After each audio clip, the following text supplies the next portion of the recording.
Good night, or whatever time it is where you are watching, and welcome to tonight's stream, where I will be playing Metroid Prime Remastered for the very first time. And I am very, very excited. I cannot believe that Nintendo just shadow dropped this during the last Direct. Obviously, I didn't react to the Direct. I haven't been reacting to them lately, and that's just because I've given up hope, you know. It felt like the Switch was slowing down, and I didn't believe the rumours. These rumours that have been going on for a long time. But here it is, right in front of me, Metroid Prime Remastered, and what I've seen so far, it looks gorgeous. I cannot believe it, and apparently it's running on the same engine as the original game. So without further ado, I'm just going to put my headset on and jump right in. Pardon me, oh dear. Right, everything okay in here? Do El Gato. Let's launch Metroid Prime Remastered. And now I can bring up the chat as well, I think. If there's anybody there, let me know how the audio is. Is there anybody there? Apparently there is. Hello.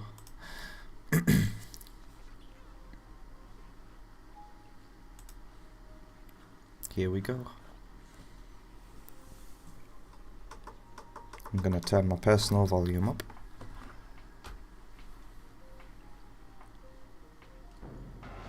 Oh wow, the original menu didn't run at 60 FPS. This one does.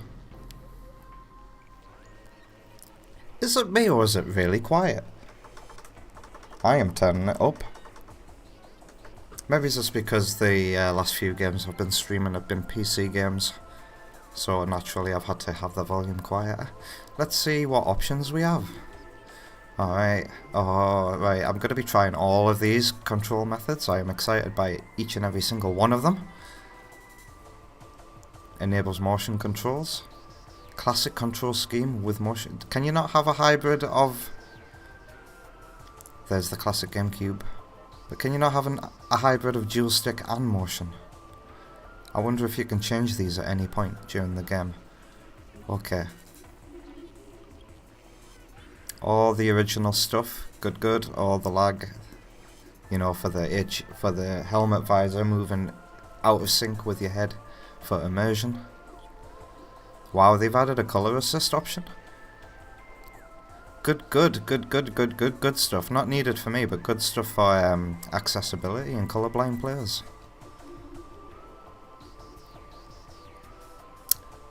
The narration is enabled for cinematics only. This matches the original European version of Metroid Prime. Yes. Yes, the original American release of the game didn't have that weird, cheesy dialogue at the beginning.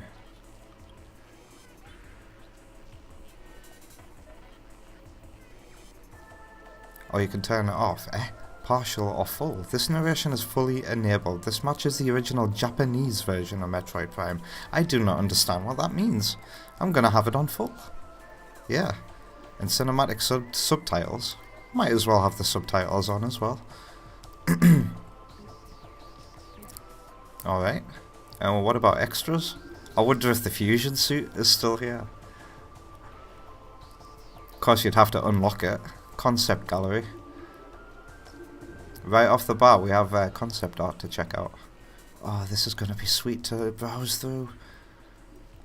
I wonder if there's anything new here, but nevertheless, we can look at it at higher quality now. Yeah, none of the blurriness that was in the GameCube and the Wii. Oh, I can't wait to fill all of this out. Remastered.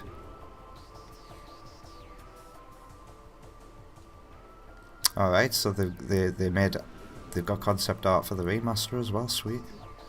Character gallery. It's a 3D model viewer. You can view models in Metroid Prime 2, but not in the original. This is cool, and this is way more detailed. This is sweet.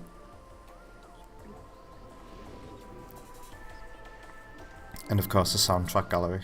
Take your Switch with you, put your headphones in and just enjoy. Lovely. Right, let's play the actual game then.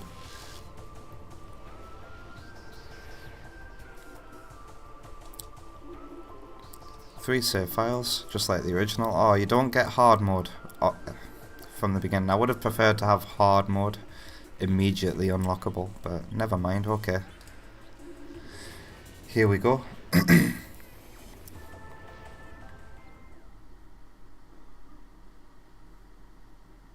This is different.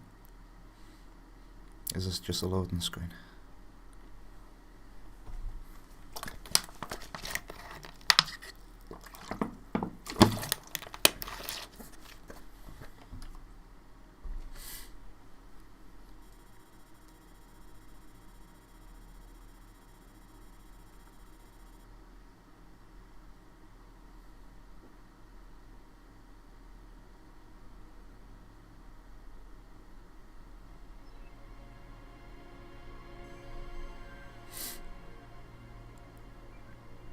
Cosmos. In the vast universe, the history of humanity is but a flash of light from a lone star. The life of a single person should be lost in space and time. But among the stars, there is one light.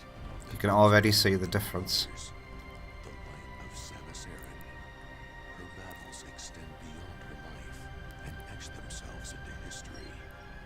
Here, another chapter of that history. Like Talon 4, the planet's surface in the original, like, has a blurry texture on it, but look at that.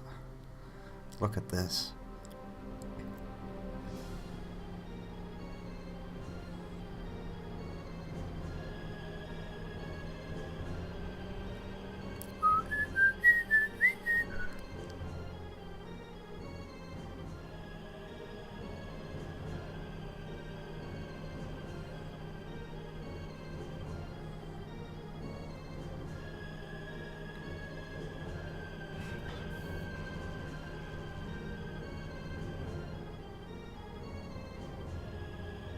That's one nice looking model. Alright, my controller vibrated there. And hello Rob, I wasn't expecting to see you here. And Lemon Shark, how's it going? How are you doing, man? And Rob, you spelt star wrong. Oh my god. Wow, look at this. Can I make the shooting controls, the second stick, more sensitive? There we go. Thank you, Rob. Let's have a look at the options again. Controls. Huh. Camera stick sensitivity. There we go, there we go. That's better. Right, let's just whack that all the way up to 100. Did that save? Because I pressed B. There's more options hidden away in this menu. Ah, that's better. Much better. Wow. Lemon Shark is sleepy, of course, because it's quite late, isn't it? I'm good. Let's see. Thanks for asking, Lemon Shark.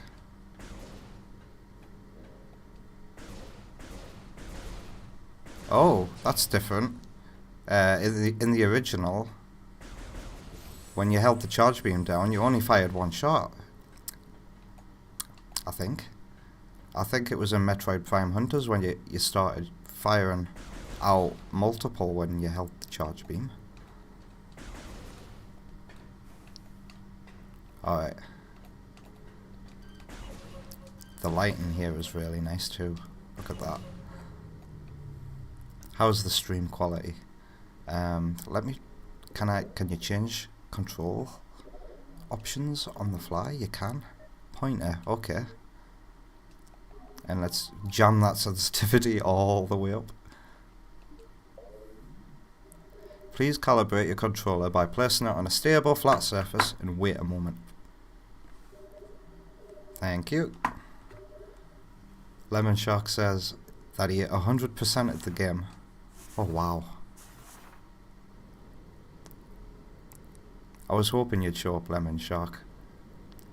Like, how did you feel? How excited were you? How shocked were you when this dropped after the Nintendo Direct? I can't see a single, like, what you call it? Oh, I can see a couple. That's pretty much a very, very perfect circle. That, look at it. You can't control the camera when you're in mothball mode.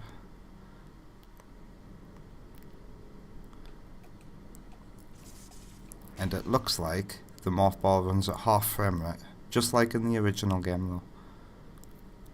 It's not as shiny as the original ball, but it has a very metallic texture on it. Alright. Oh god, this doesn't feel good. Whoa. The motion controls are very weird. It might take me a minute to get used to it. Oh god, that's not... Are they too sensitive? I play a lot of Splatoon. Oh jeez. Maybe this was more designed for Joy-Con, because with a Pro Controller this is very unnatural. Very unnatural. I don't like it. Huh. Can you see how the point is just slightly moving to the left there? You know why that is? It's because I'm holding the ZL button. And the motion controls are registering that input. Oh dear, I don't like it. Oh, it might be a bit too sensitive. What's your favourite control scheme, Lemon Shark? Let's turn that sensitivity down a bit. Speed of the camera. What's the difference between camera speed and... Okay, yeah, it was too sensitive. That feels a little bit better, but... It's still a bit unnatural, and I think it might give me motion sickness. See if I can get used to it, because I do like my motion control games. Alright. Why is the scan visor on the wrong side of the D-pad?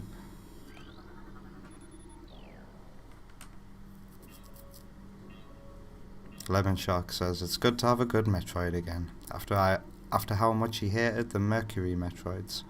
It's a shame you didn't like the Metroid Dread. I don't want to miss any scans, by the way. Let's scan my ship.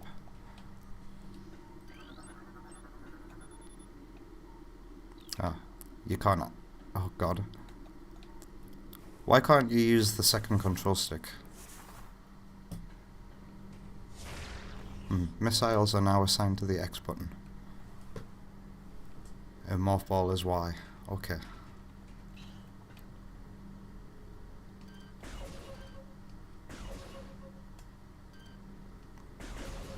Oh dear. It's so awkward.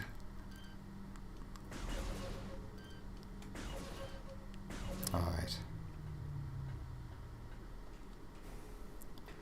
Of course, when you use the motion controls, you can better simulate the arm cannon moving up and down, which Digital Foundry pointed out has been toned down for the remaster. But you can replicate the effect yourself by just bobbing your controller up and down. Lemon Shark says, hope for Metroid Prime 2 remastered soon. Me too. I hope the whole trilogy gets the treatment. But that might be asking for a bit too much. At this point, I'd be happy with just straight up ports. But we'll see, because this just came out of thin air, didn't it? I would love to know more about this game's development. Oh yeah. Do you have to do the air pressure in here? No. Oh god, turning around is so awkward with motion controls. Alright, this is the deep pressure room.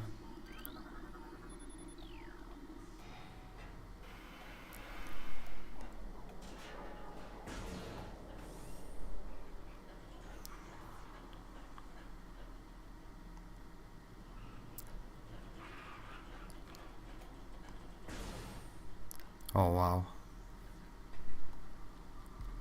Look at that.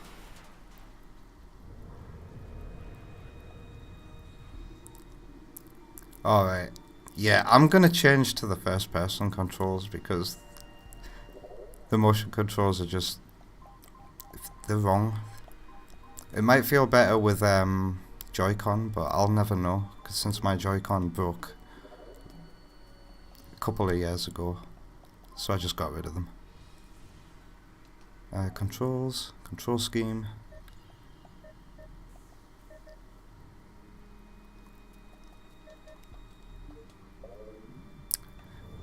Alright.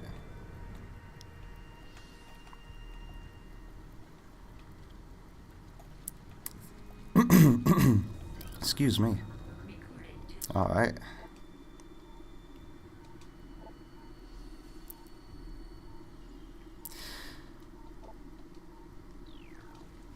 Alright. I can feel straight away that these twin stick controls would definitely speed up the gameplay. Oh, that's sweet. Slumber, little one. I am pressing left.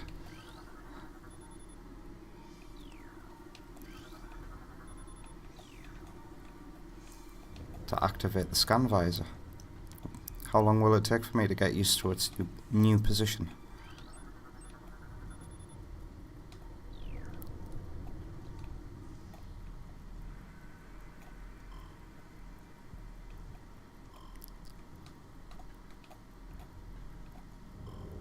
The fire is just a 2D texture. You move the camera down and it breaks the illusion slightly.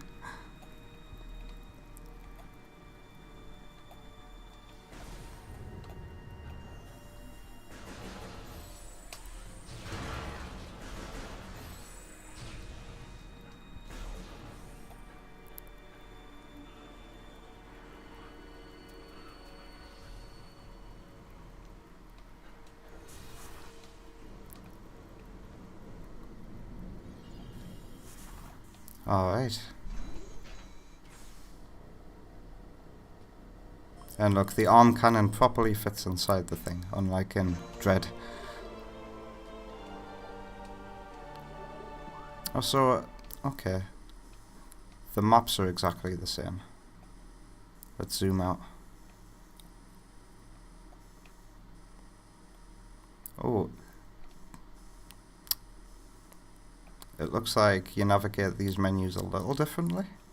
It looks like it might have been slightly refined.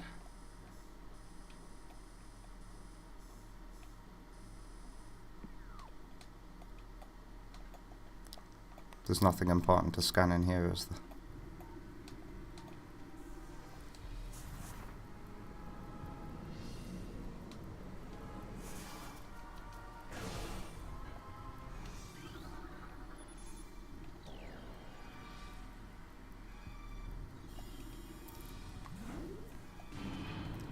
It's like Samus now finally looks like how she looked on the GameCube cover art.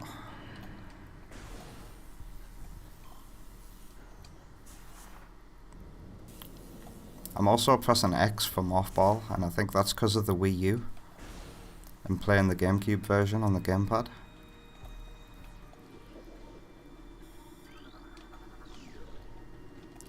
Poor pirates.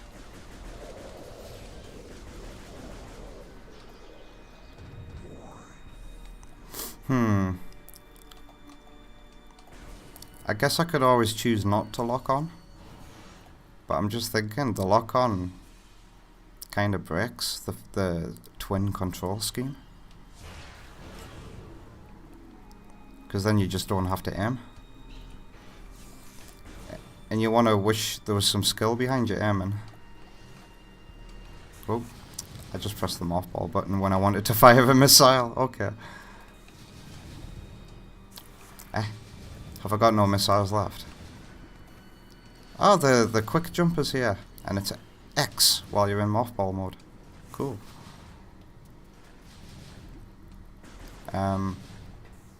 Missile, please. Oh, the missile is now assigned to R. I should have paid attention because the message did say.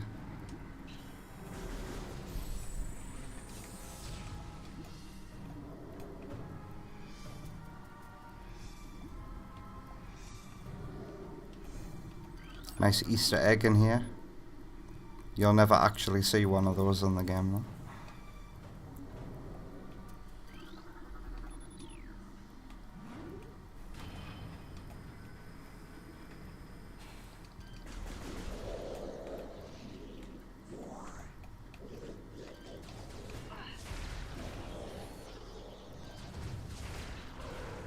Oh, have they kept the missile spam thing in the game? Yes, they have. Oh my god, you'd think it would be totally Nintendo for them to patch that out, but thank God they kept that little trick in. A nice, cool way to rapid fire missiles that they removed from 2 and 3.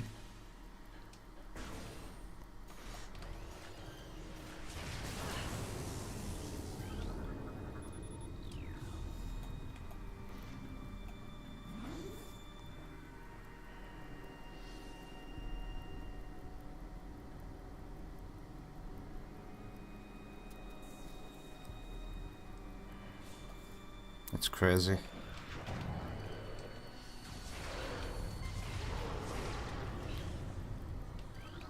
This looks way better than I ever thought a remaster of this game could look.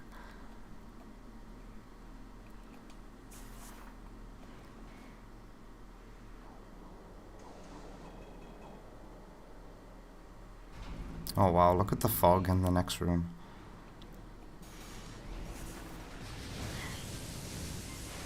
Oh, I accidentally mothballed. Oh, no more missiles left. Thank you. There's a save station here. And I think save stations are a scannable thing for your logbook.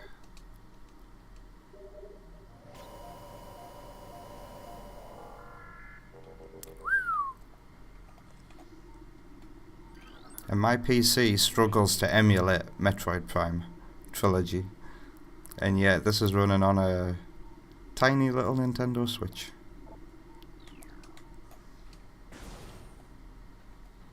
Alright, scan this.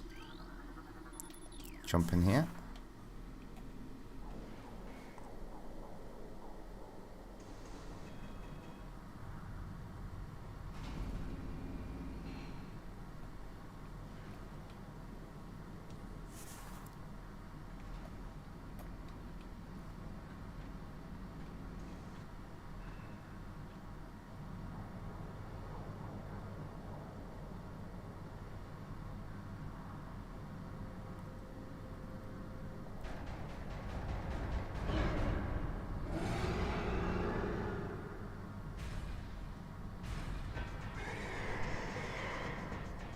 Wow, she is ugly and slightly red.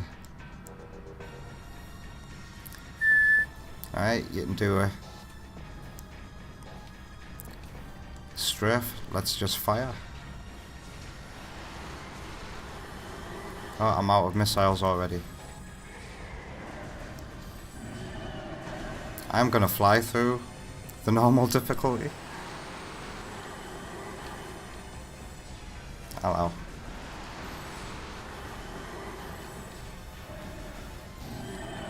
Oh yeah, you're supposed to scan it. I forgot about that. God, I always miss the first scan. And then once you scan her mouth becomes the new target.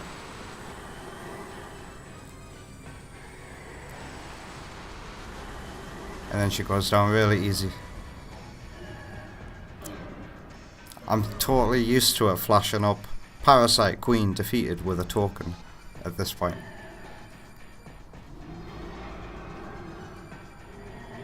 I wonder if the game has an achievement system. Evacuate immediately. Evacuate immediately. Evacuate immediately. Never actually looked behind me before leaving. There's nothing to see anyway.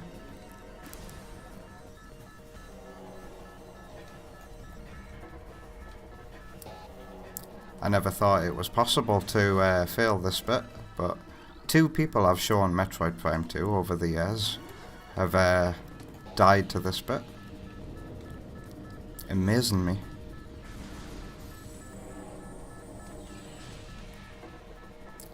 If you want to deactivate the turrets, scan that. And then you don't have to waste time shooting turrets. Not like they take up much time anyway. Wow, we get a more detailed look at that now. I am getting the missile button mixed up. I don't even have missiles.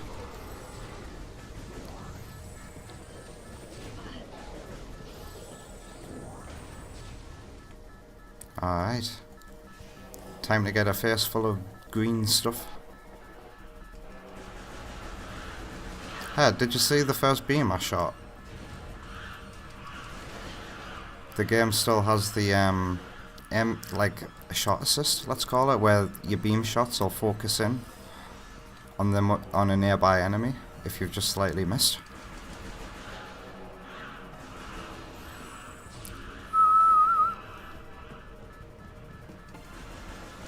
No, Urban Shark, I got the boss scan. I don't know when you put that in chat there, but I got the scan. I remembered before killing it.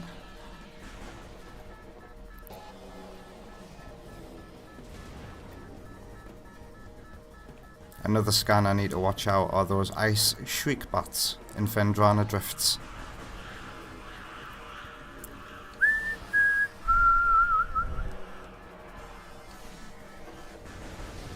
Can I have some missiles, please? Yes, please, thank you. Yum yum.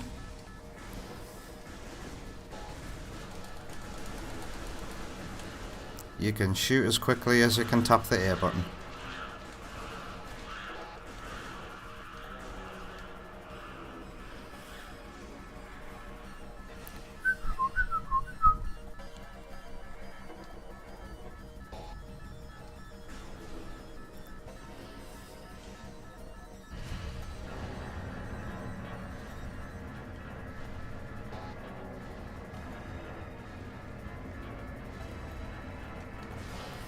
Prefer shoulder button.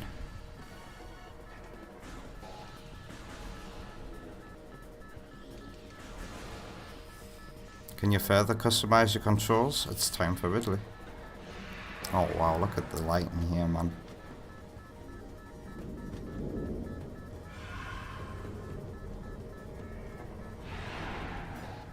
Hey, they've made Ridley a bit purpler.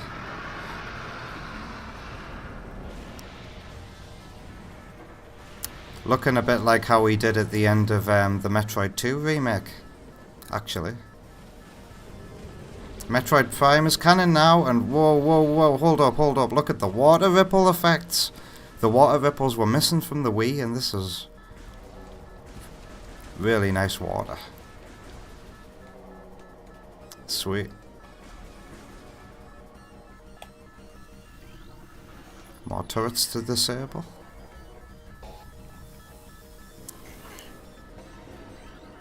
And time to lose all of our powers.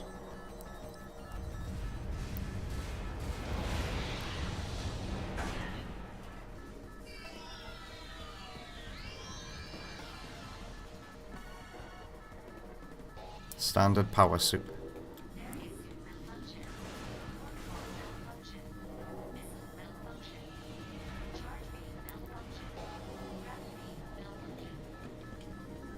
Alright. Oh, this is so much better. Oh my god, right. I've seen many people, and myself sometimes, get lost in this bit in the original game because of the lack of depth perception.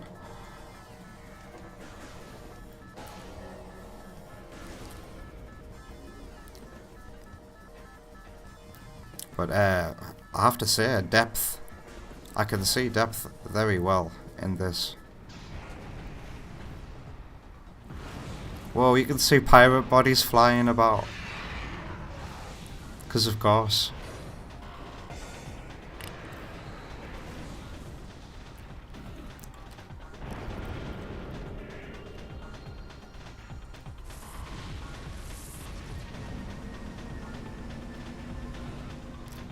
Have you ever 100%ed the game? Yes, I have. I always make sure I try to 100% the game. But since streaming it, I've not cared too much, but I want to 100% my run right now. I just have to remember not to miss anything. Which is going to be hard because I'm so familiar with it.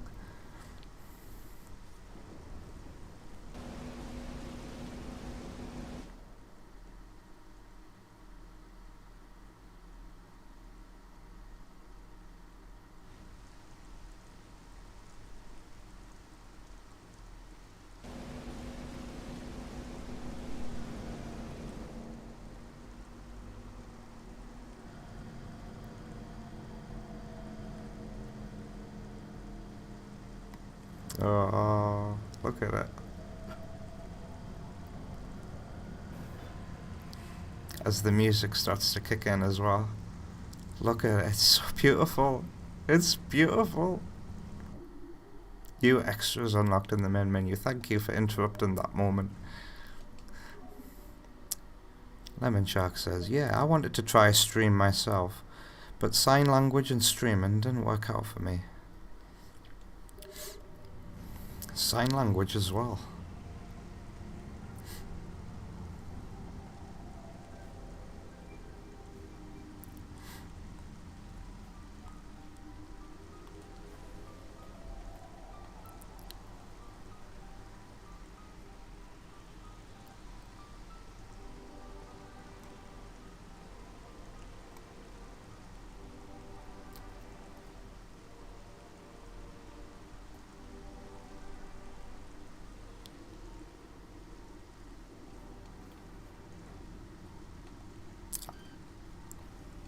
What's that?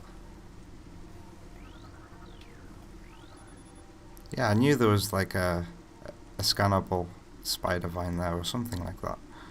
There we go. Of course it doesn't count for your logbook.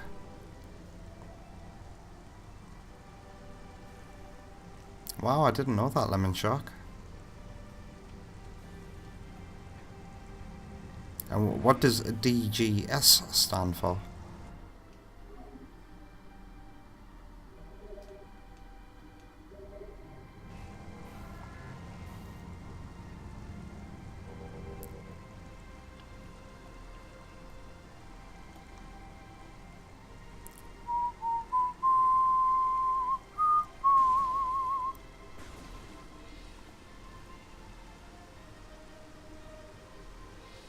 I am not gonna try to say that, but yes, German Sign Language.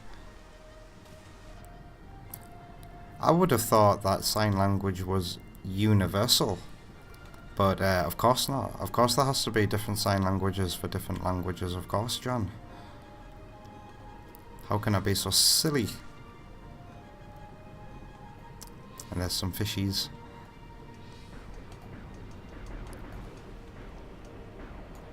Are they reacting to my shot? Yeah, they are. They do react to your shot.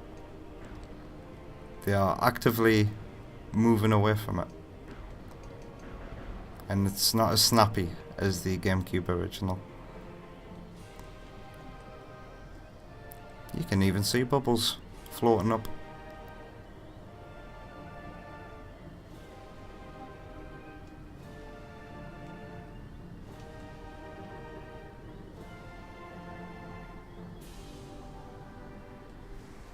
Oh.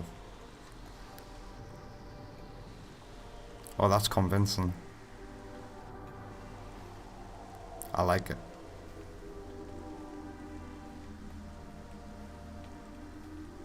If anybody at Retro is listening, right, and you're gonna do a post-launch update, maybe he's adding the lighting effect for the beam that Digital Foundry talked about, but also, can we get a randomizer mode or something like that? Because that'll render my Wii U obsolete.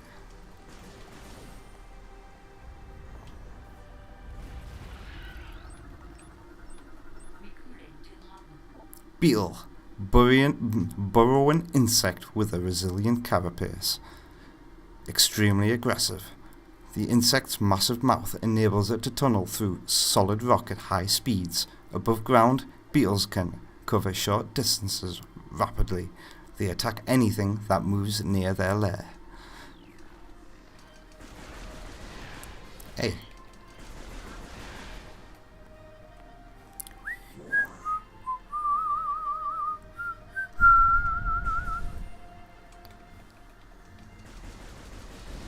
Oh yeah, they're scannable as well. I need to scan one of those.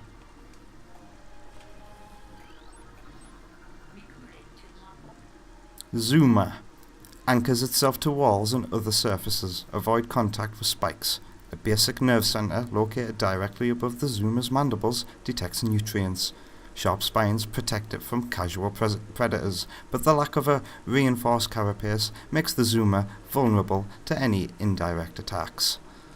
That's what's going to remind me to get all my scans. If I use it as a good excuse to practice my reading and delivery. No missiles.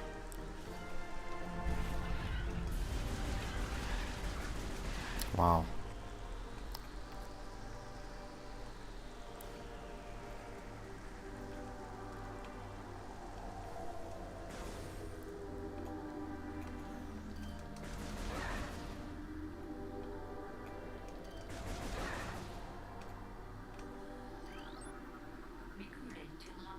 Sap sac. Chemical reaction within sac produces violent explosion when agitated.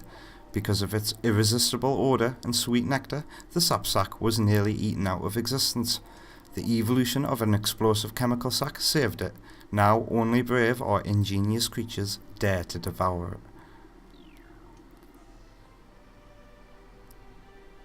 Oh man, lemon shark. Nice one. It looks like I'm going to have to wait a little while to play Tears of the Kingdom myself.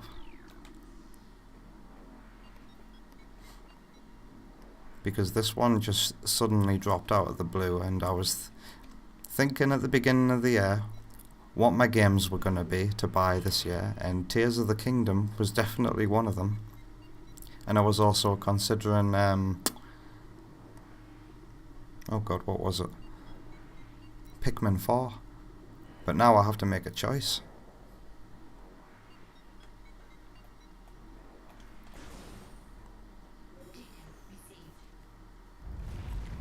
Ooh, can you turn hints off? Options again. Hint system, here we go, off. Even if you turned it off in the original release though, I think you still got hints. I think. Or is that Metroid Prime 3 I'm thinking about? You will receive an in-game alert when you unlock new extras. Okay.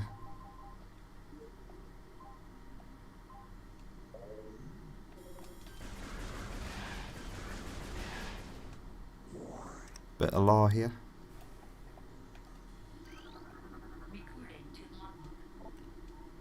The history of the Chozo stretches back into ancient times, so far into the fog of the past that we know not where our ancestors came from.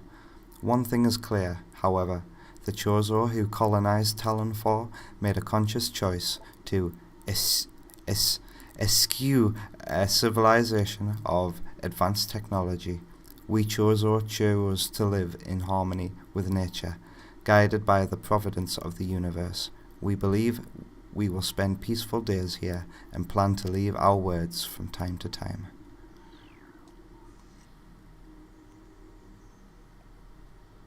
Pikmin 4 comes out 2 days after my birthday as well. And maybe new Pokemon. Is there a new Pokemon out this year? What? There'll be DLC for Scarlet and Violet probably. And maybe Metroid Prime 2 remake, which hasn't been confirmed yet. But it's already being rumoured by the same person who was going on about this last year.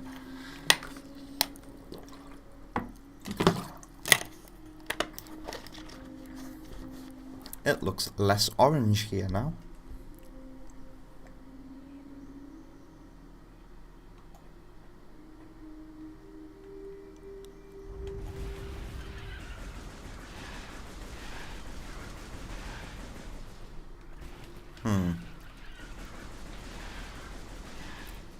I would like to try this game. Can you customize the controls? Yeah, you gotta be able to customize the controls. Control scheme? View controls. You can't. I would love to remap them. You can do it in the Switch menu, but that's like clunky and counterintuitive. I wish every game would just let you rearrange your controls, for God's sake. I want to play this game without lock-on and where the trigger buttons fire, I think. Also, where am I going? I'm going this way, I think.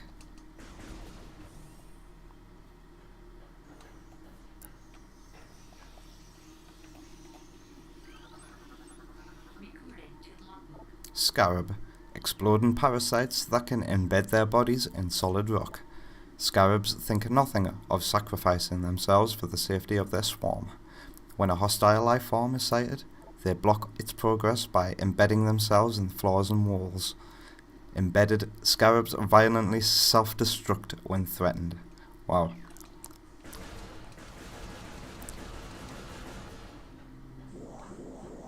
Oh, YouTube is not receiving enough video to maintain smooth streaming. Let's have a look at OBS.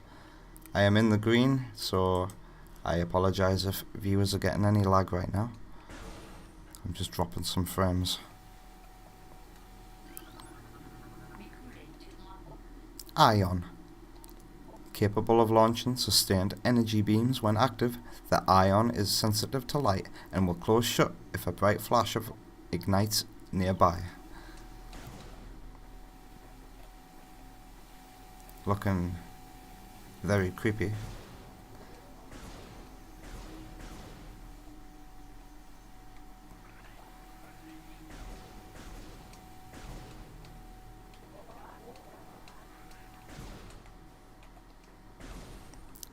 There's some particle effects going on here.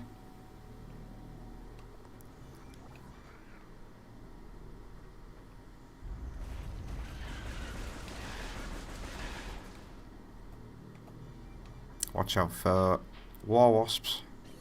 Oh yeah, I've got no missiles. That's what I'm on my way to get. Good night, Lemon Shark, and thanks for dropping by, man. Have a lovely night. Many long years have passed since we Chozo first took root in this land. The passage of time has always been a source of fascination to us. It is the belief of many Chozo sages that the truths of the universe hide within the tumbling currents of time's flow. Even as we search for answers there, however, we find illumination in other, unexpected places. We know not how the ability has come to us, but recently many Chozo have begun to sense things beyond the realm of ordinary perception. Strange sights and inexplicable sensations flood our minds, filling us with visions. We take this growing ability to be a sign of our burgeoning harmonization with the infinite. Perhaps, finally, the universe's secrets are becoming known to us. And of course, I already know about this room, because everybody talked about it, and it's something you just gotta check for yourself. But yep, the mirror doesn't reflect Samus. How could they miss such a vital detail? Right, let's go to the save station.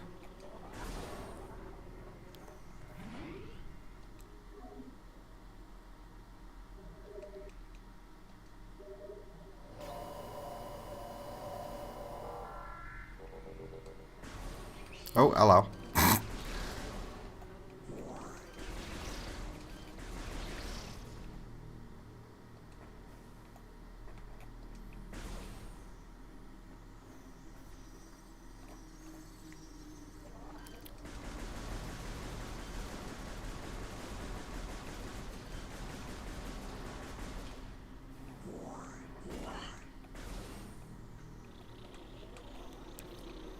Don't hit me.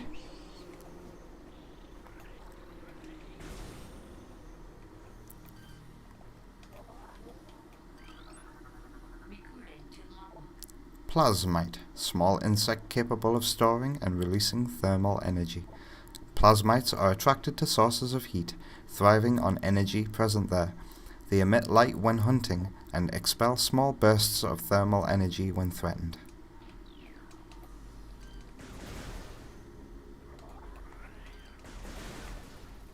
Oh yeah, aren't crates a scannable item too? Tangleweed, plant life with basic sentience, retracts into ground if threatened. Tangleweeds are only dangerous to small organisms. They are covered in tiny barbs designed to trap potential meals. Tangleweeds lack the strength to do anything more than hinder larger life forms.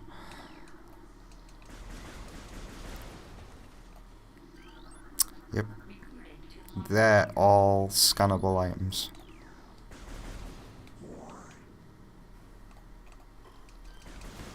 So if you want all your scan book entries, you're gonna have to scan things like missiles and health and all of that stuff. Alright. Psych. You can't just walk up to the missiles. This is a game. Not gonna lie, that could have looked a little bit better. Alright. Oh. Top tip for this, look at the radar, and then you'll know where the wasps have stopped. Oh yeah, I need to make sure I scan this as well. And the wasps.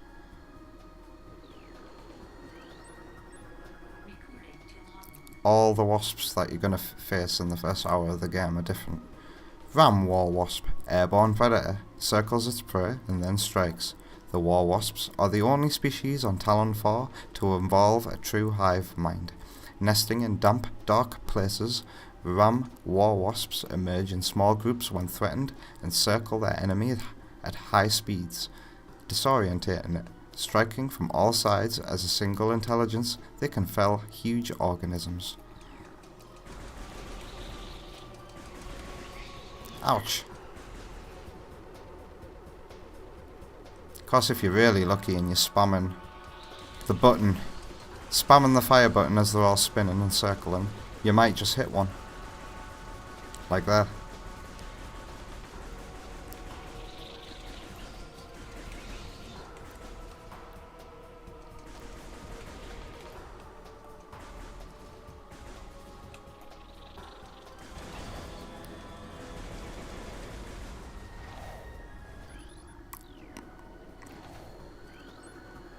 Oh, it is technically a boss. I was thinking, why am I not getting a scan book entry for this? Hive Mecha. Security unit programmed to work with predatory hive dwellers. A design flaw makes the shielding on Hive Mecha weak around their access ports. These units are second-generation combat drones, able to interface with organic units at a higher level. They train, shelter, and work with hive-dwelling predators. Unarmed, they rely on their hive beasts to handle any threats.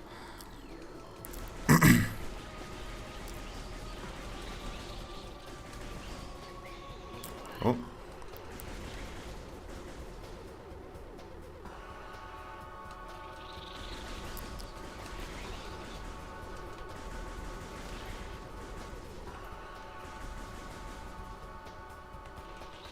Allow 2 more.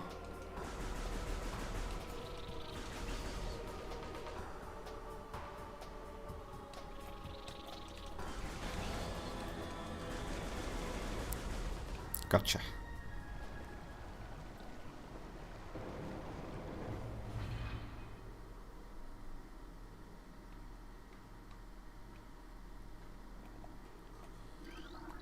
I don't think these classes entries, no.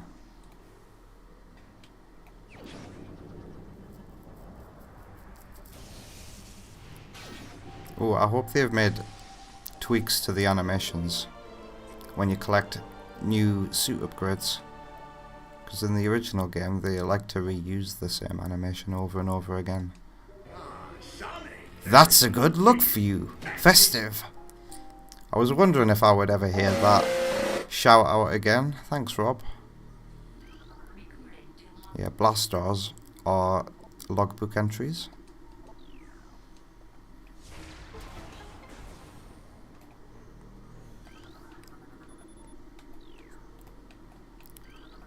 But energy tanks aren't. How's that for consistency?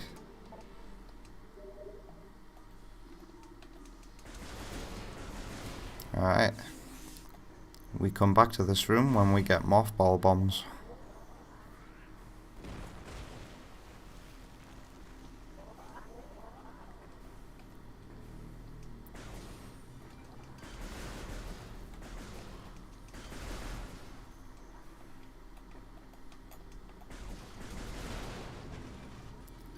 Oh yeah. I need to scan a purple unit of health.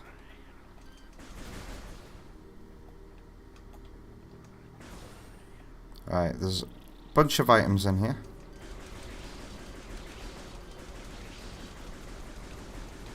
Wasp, thank you.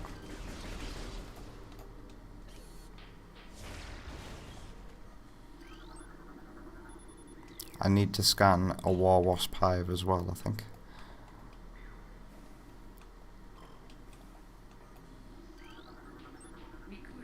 There we go. Missiles got. That wall breaks. It's going to take me a while to get used to the R button being missile. Blast cap. Volatile chemicals within this weed's toxic fungal cap may explode if agitated. The poisonous flesh of the blast cap helps keep it from being eaten. It also detonates its fungal cap when it senses even slight contact. Oh wow. They emit little green particles when they explode now.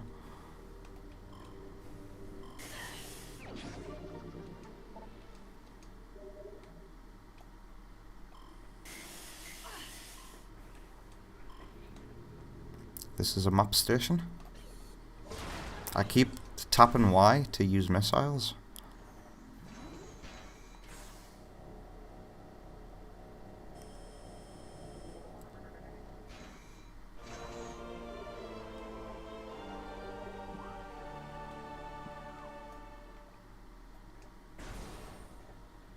And there's an item through here once you get the mothball and bombs to be able to jump.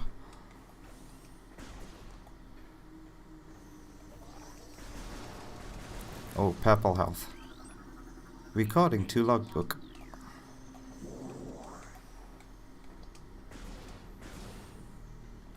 War wasp hive.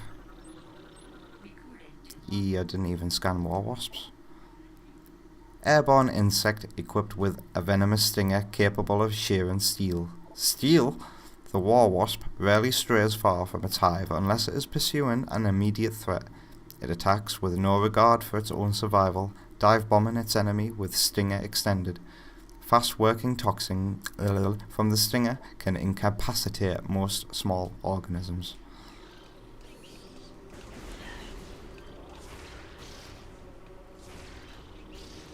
Oh.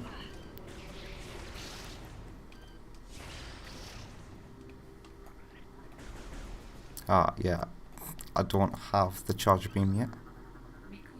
And a hive counts as a scan book entry. Primary war wasp dwelling, only vulnerable to heavy weaponry. War wasps build their homes over existing crevices using whatever materials are close at hand. They carry building fragments back to the construction site with their forelegs and glue them into place with adhesives secreted from their abdomens.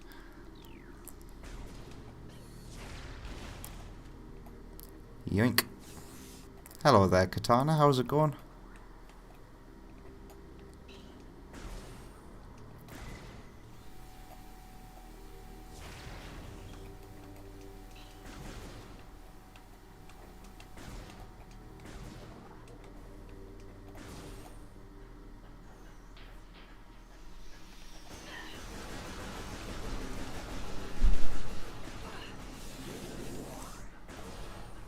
Alright, now we are getting the mothball, I think.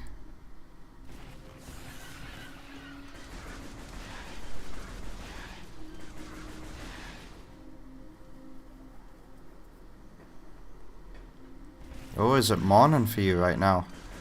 Good morning, Katana. Here in the United Kingdom, it is... Wow, 10 o'clock? 10 p.m. 10 o'clock at night.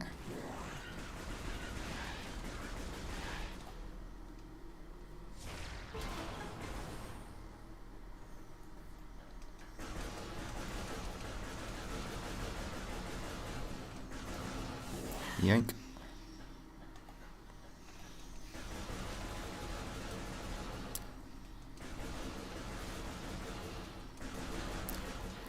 So I've just noticed something with the audio design. We're in a tight corridor, we're in a claustrophobic corridor right now, and the sound of my shot is a bit different because of that.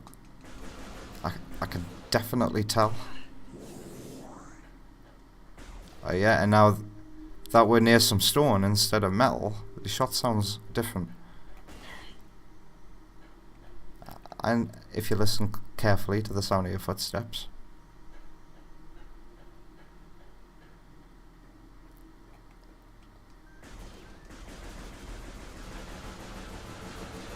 Yep, you can definitely hear that.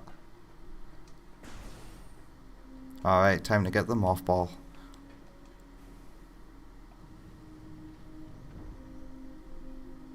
But first...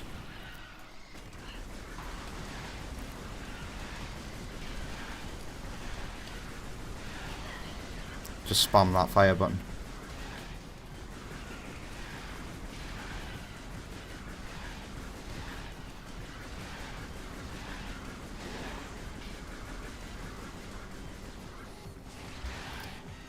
Yeah. Just use your missiles.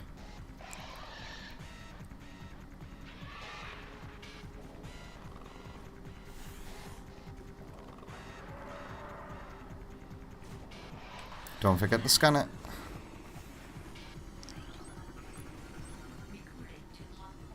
Plated beetle. Well-armored burrowing insect. Vulnerable only in the rear abdomen.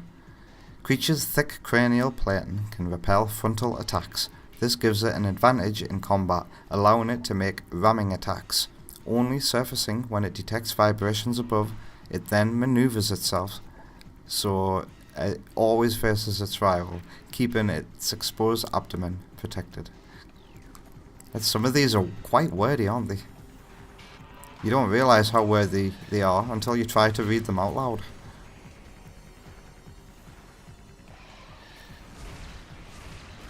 Alright, that was easy.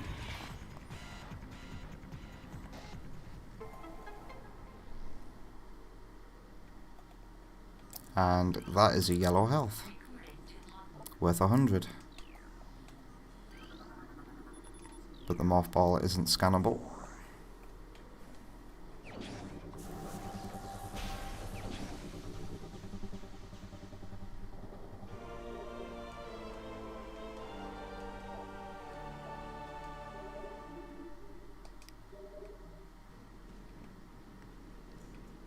It's nice to see you again, mothball.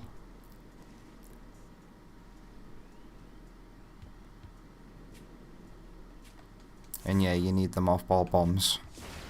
Before the game I'll let you jump as the mothball.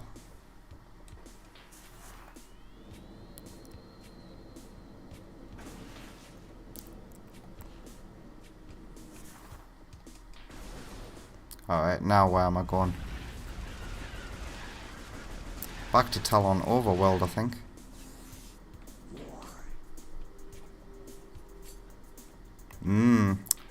That sounds exactly like what I had for breakfast today, Kadana.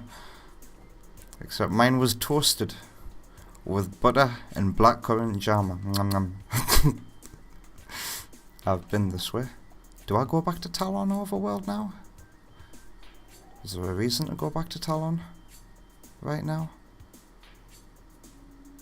Is it already time for Magmar Caverns? No, can't be. I think I've got to go this way. Across the bridge. Don't forget about the wasp that's flying about. And I always pre-destroy the wasp hives over here. There's one there, and there's another one there. Because I hate having to deal with war wasps.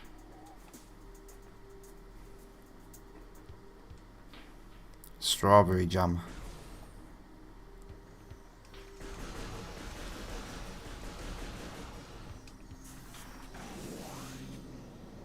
Oh, it's dark in this tunnel, isn't it? This game looks fantastic. How is this running on a Nintendo Switch? Alright, the water room. And there's some lore in here. Don't miss it. And don't destroy these flies, otherwise you'll not be able to see.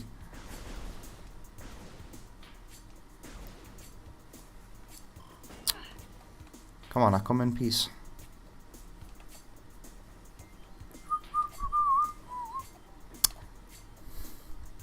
I'm gonna have to quickly check them up because this room always confuses me. Pretty sure, yeah, that door leads to the big fire room, which you can't access yet anyway. So you gotta go this way to the tree chamber. Oh, shriek bats! Ah! I am not. I'm gonna have to scan them again when I get the chance.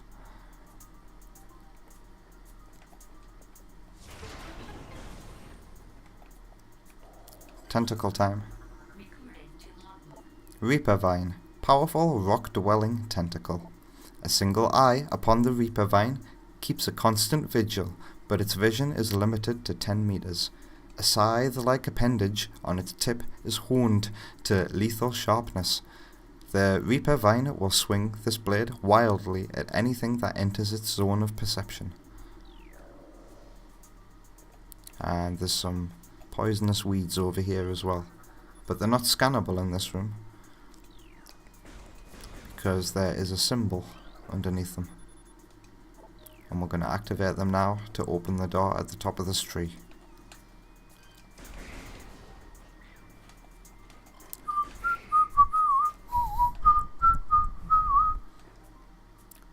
Wow, they proper emphasize the poison in the tree. Right, where's the other runic symbol? Because I always miss at least one. Is it here?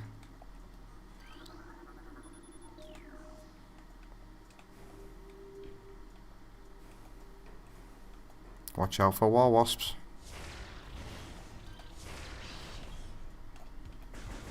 Still don't have the charge beam. Oh, can I not go this way yet until I get the mothball bomb?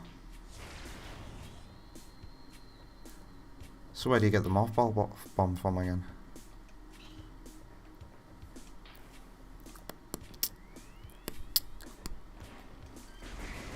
I guess I'm going this way.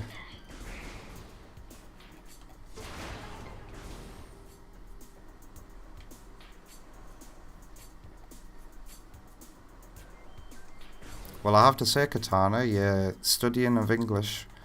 You're doing well.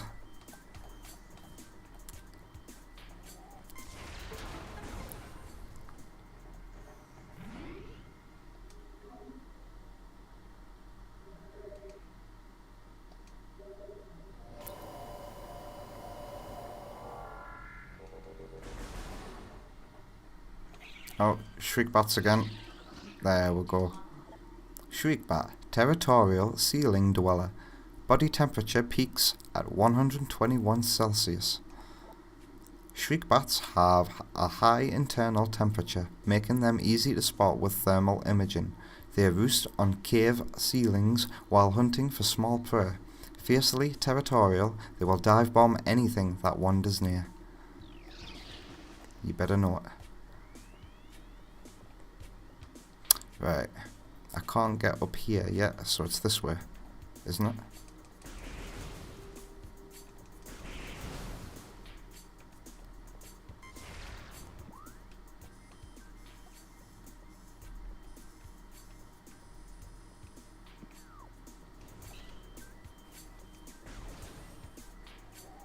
I think I'm mistaken.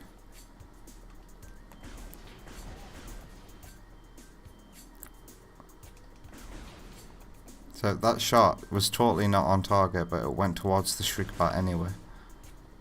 Item behind this wall. But I don't have any missiles. Gimme. Gimme. Oh well. I'll get the item on the way back. No, I won't. Yoink. Katana's asking, do you like the NBA? And my response is, it is not a part of my culture, basketball. So I'm not into sports as it is. Everyone in England is supposed to be football crazy, but I'm not much of a sports guy, to be honest. Sorry. Alright, there's 4 symbols in this room.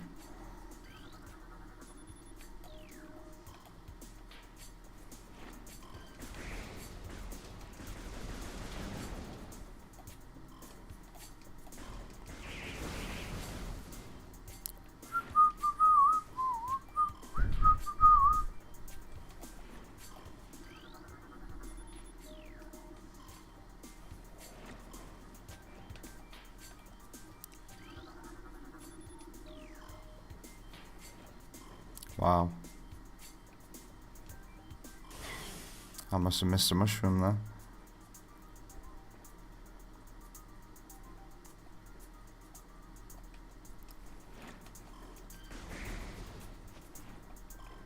Water texture looks quality.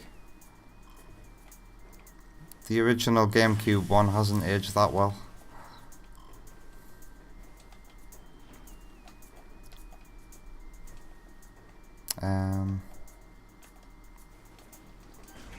No, I'm not. There's only 1 symbol left. Thinking in my head, have I missed one?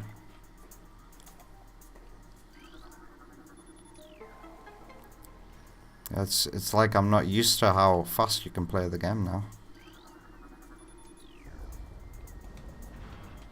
Can you tell I've never played Prime Hack? Charge beam. And of course this is completely optional.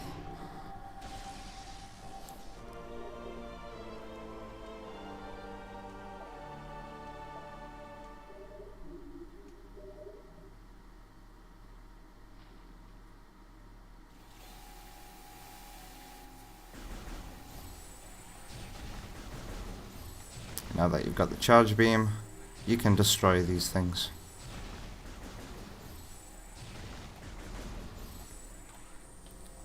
I have to get the old claw out when I'm using the charge beam as well for the second camera stick. I'm doing this. Little awkward. That's why I wish there was a proper hybrid motion control option. Right, let's get another wordy bit of lore down our throats. Disaster struck suddenly.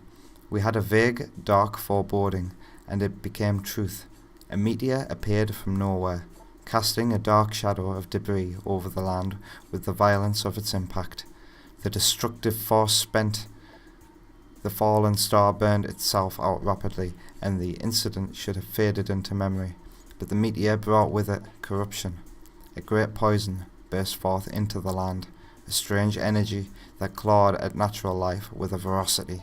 That strange, negative energy emitted from the meteor expanded to encompass Talon 4 in a night, as a spider weaves a web.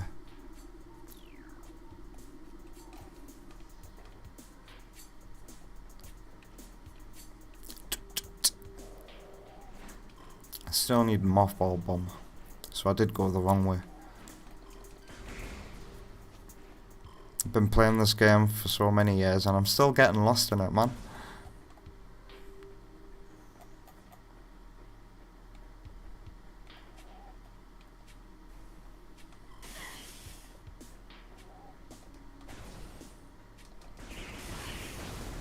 Going up.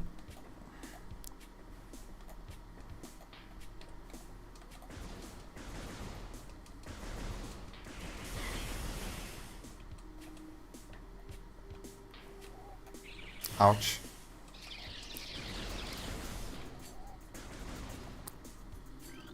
Huh, multi-missile.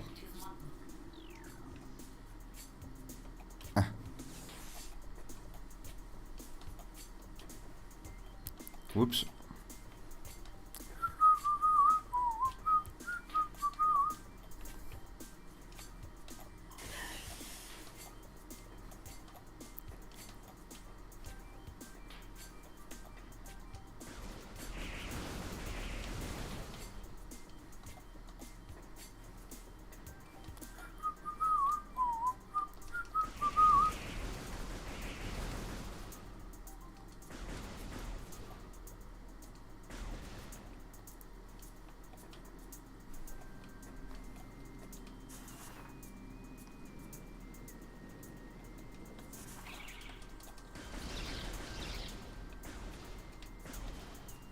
Okay, that...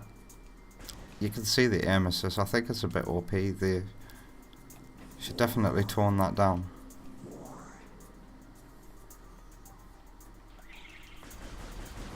Katana asks, do I like sushi? And yes. Actually, God, it's been ages since I had some sushi, actually. Wow. Back when I could actually afford like a daily snack or something nice from the shop, I used to get myself a nice little sushi box from the supermarket. And I love how filling they are.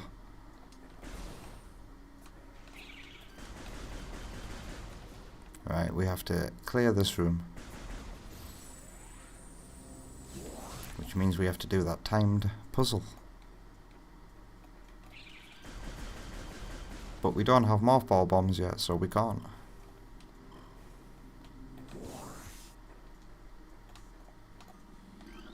Hello, stone toad. Preys on creatures smaller than itself, vulnerable only from within.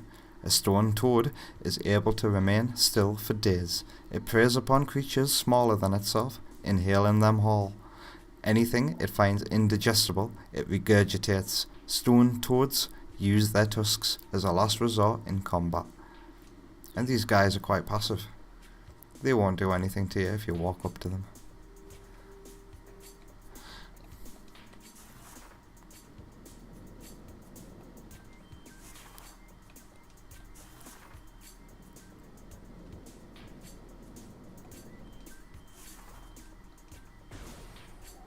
And here we are at the next boss. I think this is going to give us mothball bombs. Don't forget to scan the wasps. Thankfully that hive doesn't count as a scannable. Incinerator drone, programmed for high temperature waste disposal. The device schematics indicate a high risk of malfunction when internal power core is damaged. Unit has minimal combat programming, but can defend itself if necessary. This drone's intense heat blasts compensate for its lack of battle prowess. And look at it. Modern fire effects and all. Don't forget to shoot. And don't forget to scan these wasps, because it's your only chance to get them. Barbed war wasp. Airborne insect with the ability to launch its stinger at prey. A highly aggressive member of the war wasp family, this insect can propel the tip of its stinger up to 20 meters. The stinger tips regrow seconds after launch and contain an acidic compound designed to pre-digest prey.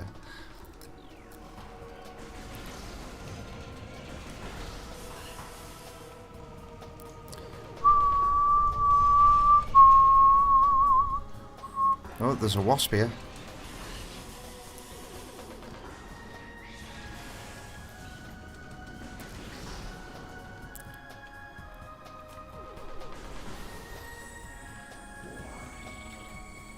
I have to get the claw out so I can aim again, thank you.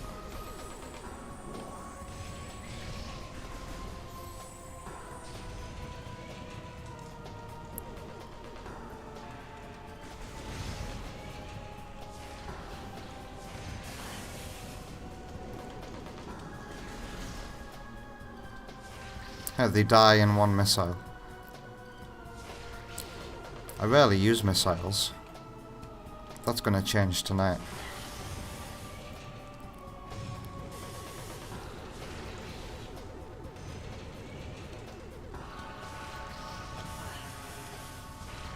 Easy peasy.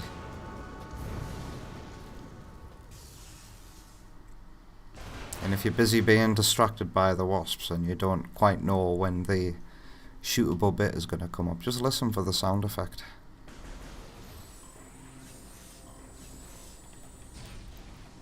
Bombs.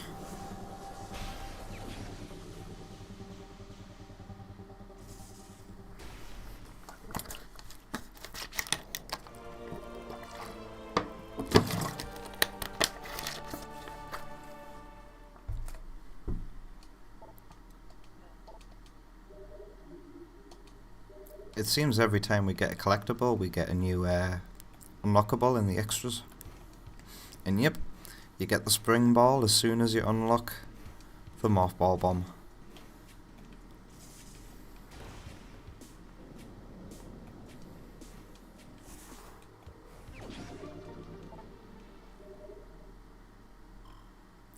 Oh yeah, because it's morning for you right now.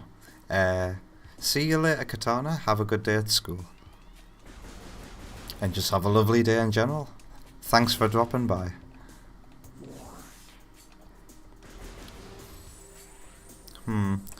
Gone are the days of using your charge beam as a torch in dark rooms.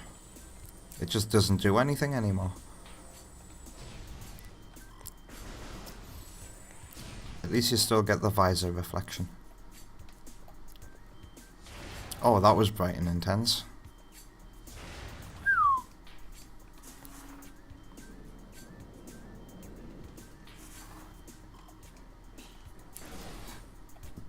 Pardon me. Eek. Oh wow, see the sparks flying about. And just the little bits of dust flying about in the air. Oh. Thanks, street bats. That's what you want to do. And I think I'm not used to the buttons yet, and wow. You see that blue, the way the lighting is casting a blue shine on Samus. That's spectacular. Anyway, I'm pretty sure this is a scannable item. Yep.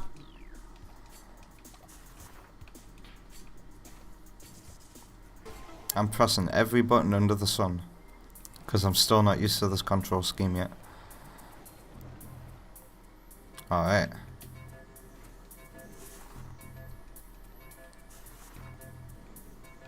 Oh, they've made it proper obvious with the light shining brightly where you're supposed to go next.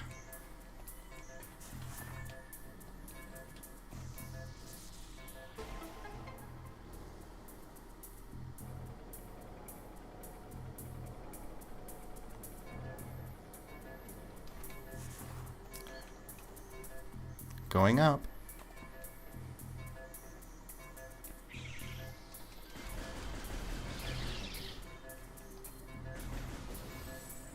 Give me items. Thank you.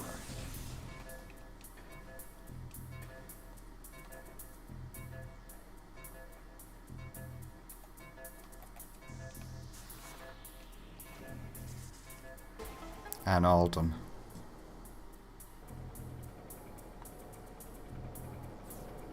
Boom, boom.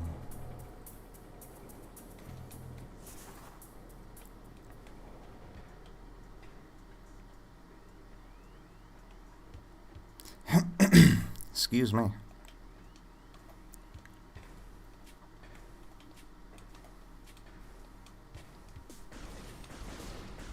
Oh. I never noticed that in the GameCube original.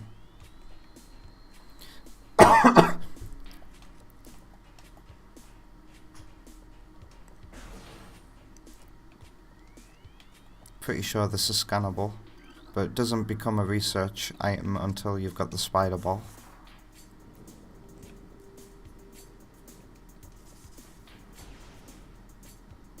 Oh, and I think, because I've been watching a streamer called JK, or at least on the night of release anyway, when he decided to stream this, I saw him discover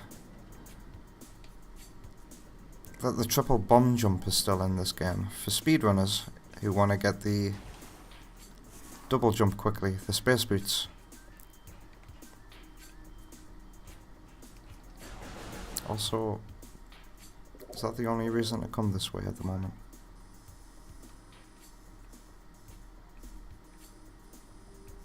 Yeah. Okay, yeah, I've got the bombs now. I'm heading back to the Great Tree Chamber. That's what I'm doing.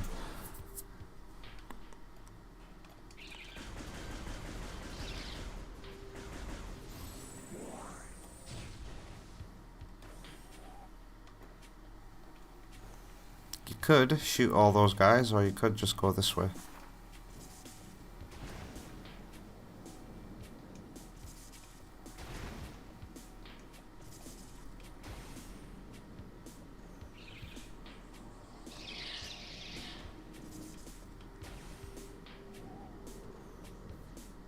Alright. Gonna use the save station.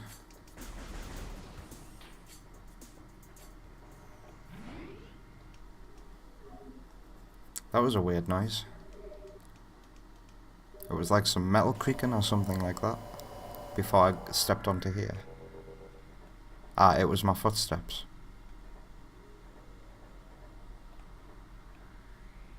Why are they double playing in this room? That's strange. I think it was supposed to be an echo.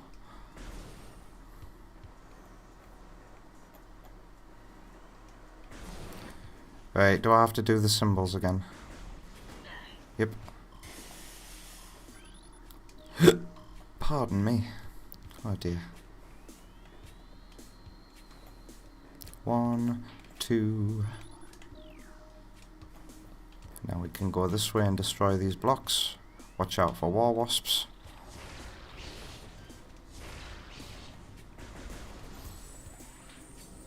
When you come out at the other end of this tunnel as well, you're going to see some war wasps again.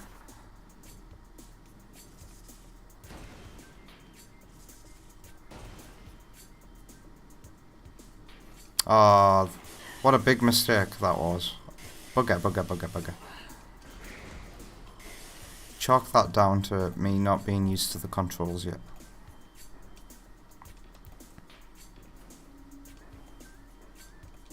I keep pressing X when I want to use the morph ball. Right.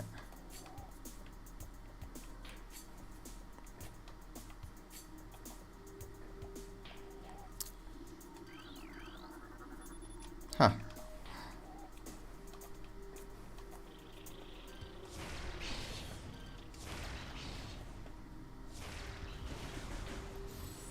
Come to me.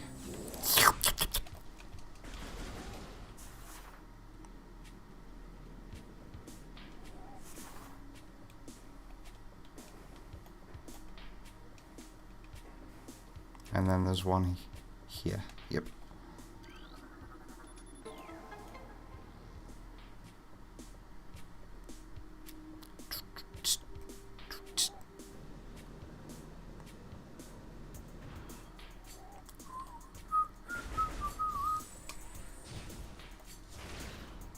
Mothball bomb.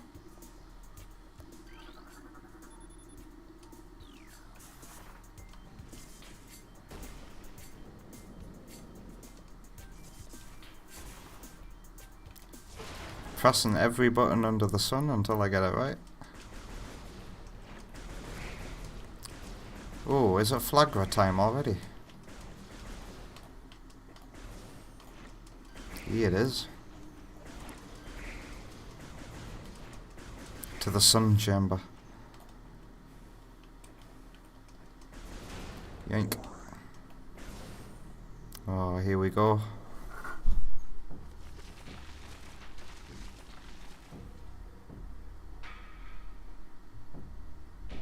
I remember my first time fighting this thing. Being blown away.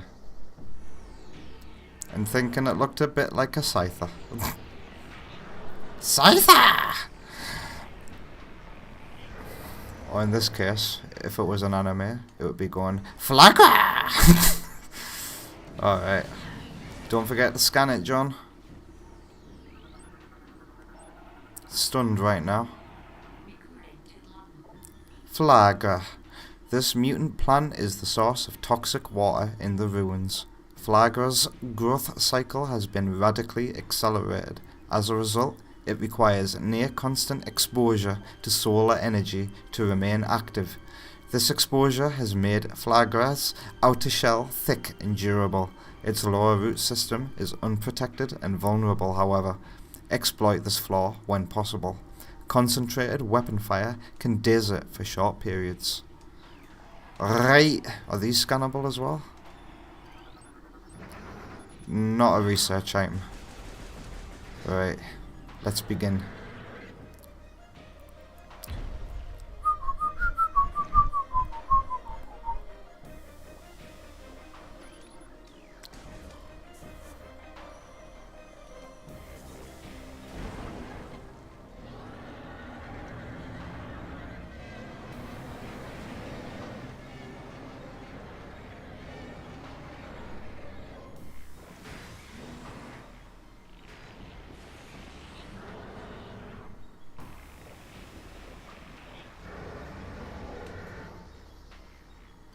Oh. Are the tentacles separate scans? Yes, they are. This must be something I always miss. One of Flagger's tentacles fills this narrow drainage channel. Analysis indicates that Flagger's central nervous system is located at the base of the structure. Hey. Flagger. You leave them alone, my friend. If you want to get around quicker, I like to just strafe. Lock on and strafe.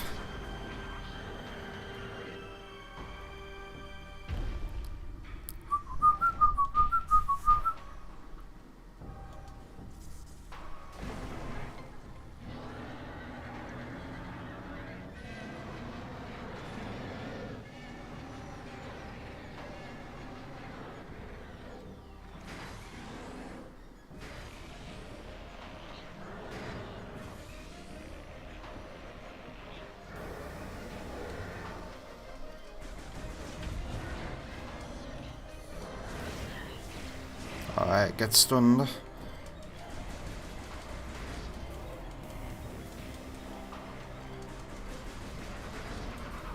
Hop, hop, hop.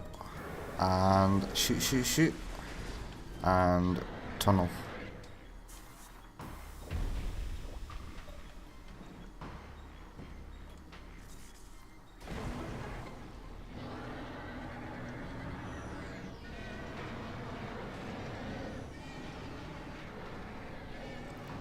And one more time.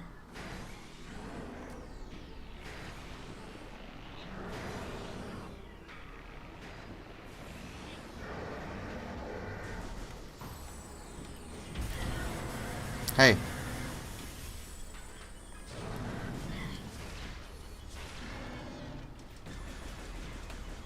Oh.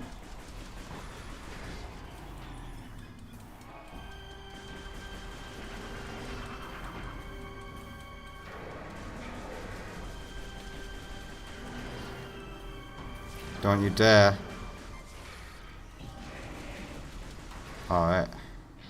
Where's the nearest tunnel?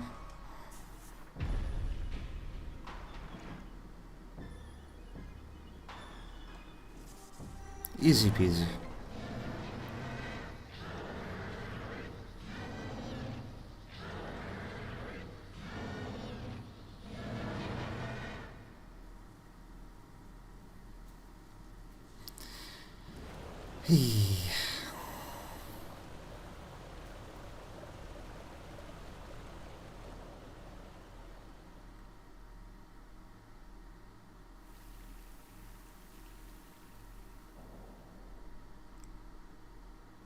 And this is how we get the Varia suit.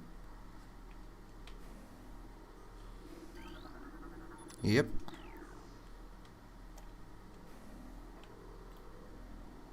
Shiny.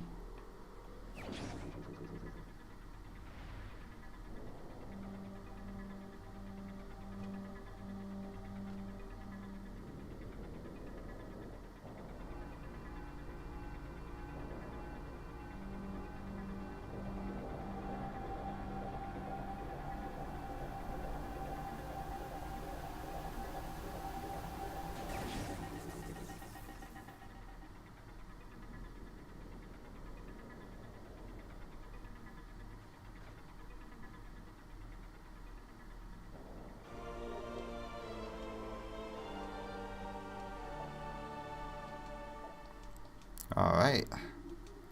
Time to go to Magmore Caverns and listen to the Chozo rave. And the water's clean.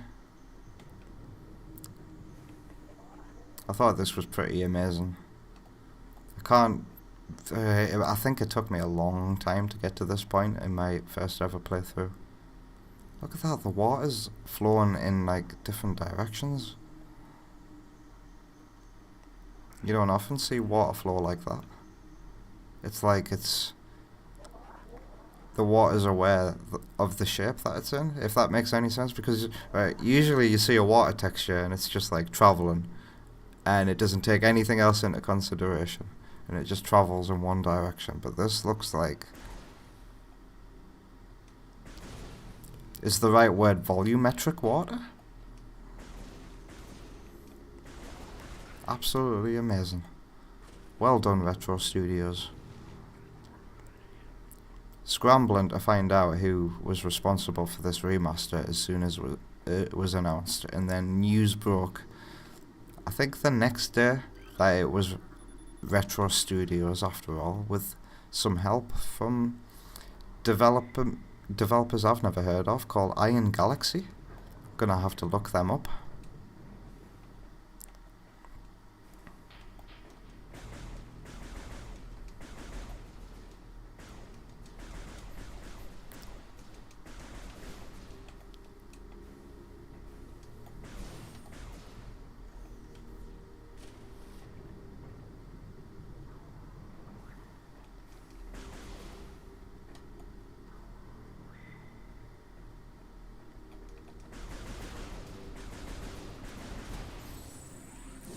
Yum yum. Appreciate the yellow health tanks. Pulse Bombu. Life form of raw energy. Periodically releases explosive segments. Pulse Bombus are energy beings, invulnerable to most known weapons. Electrical energy can harm them, however. They lack any intelligence beyond an instinctive attraction to other charged energy sources. Pulse Bombus produce energy constantly. All excess energy is shed, regardless of who or what may be nearby. And 25% of the logbook has now been filled in. Fire again, please.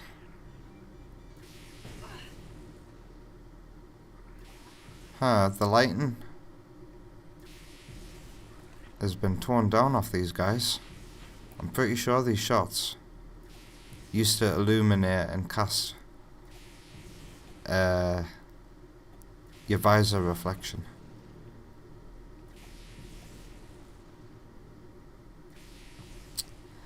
Disappointing, but oh well.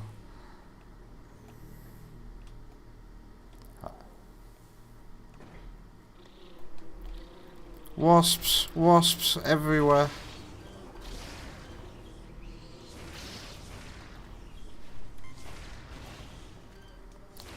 I like how you get a much more distinct sound effect to let you know that you're nearly out of missiles in this.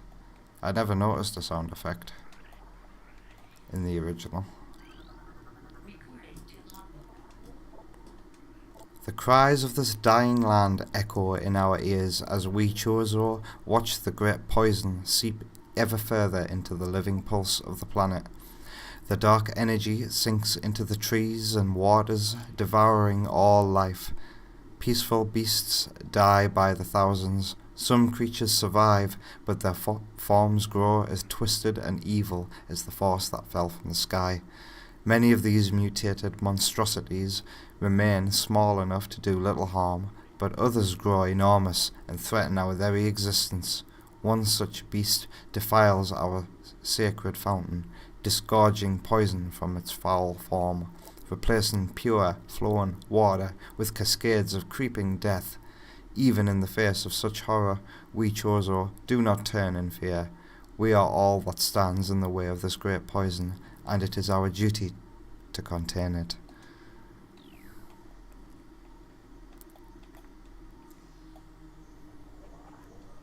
Cordite. This cordite wall. Yeah, you need a super missile to be able to crack that, I think. Double check. Yeah. Okay. So there's an elevator in the next room. Also, there's a creature in here to scan. Yes. Oculus. Wall crawler that generates electric pulses. The oculus exposes its single eye when active. The electrical field that covers it is enough to deter most predators. If the oculus detects anything capable of presenting a real threat, it retracts into its impermeable shell. And you need some runic symbols to be able to unlock that, but you don't need to unlock that until you've got the spider ball. And by then, you'll of course have super missiles. Alright. But before we go to Magma Caverns, there's a missile at the end of this path. Let's get it. I think.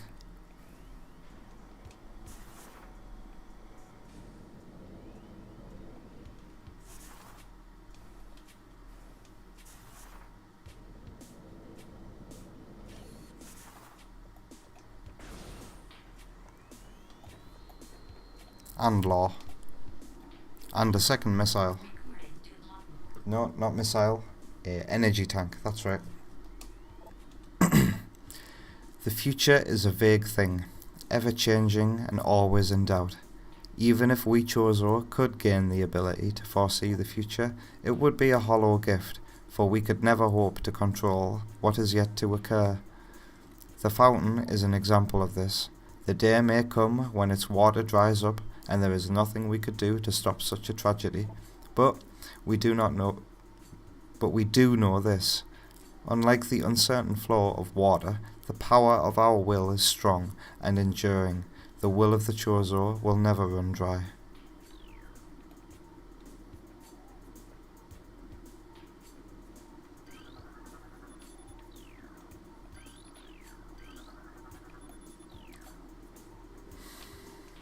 Alright, let's... Oh yeah, I'm yawning. What time is it? And wow, I'm coming up to the 2-hour mark. I'm definitely going to stream this for as long as my body will for as long as my body will allow. Bloody hell, that's body will allow. Body will allow. Body will allow. Not as hard as I thought it was to get out.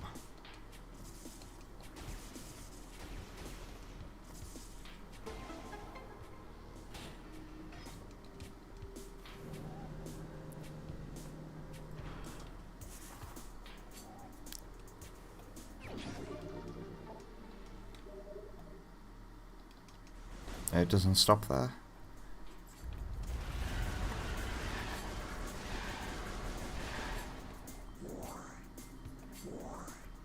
Hey, it actually looks like silver now. There we go.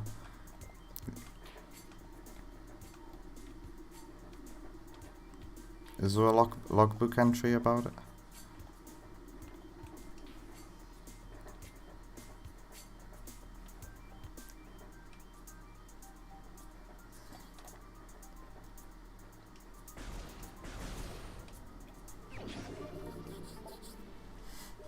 Alright. Don't drop down, just go back.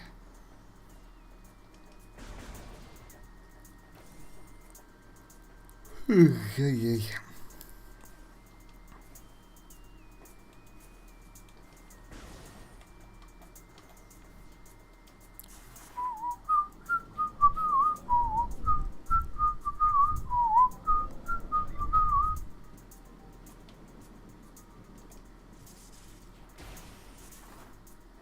Let's go to Magma Caverns.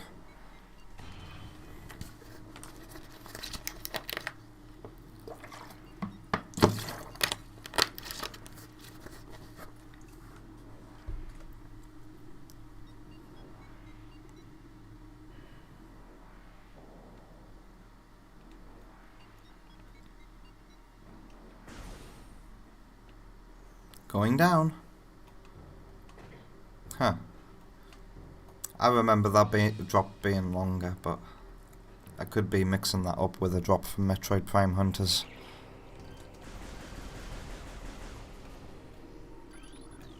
Shriekbats that live here aren't a different species, but watch out for the ones that are in Fendrana Drifts.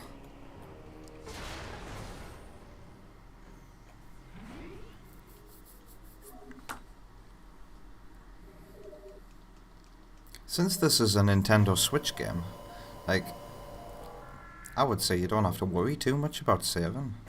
The only reasons why I used to religiously save every time I could was just in case you suffer a power shortage, a power cut, a blackout. But if you get a blackout and you're playing on your Nintendo Switch, a grand total of nothing is going to happen because it'll just go into handheld mode.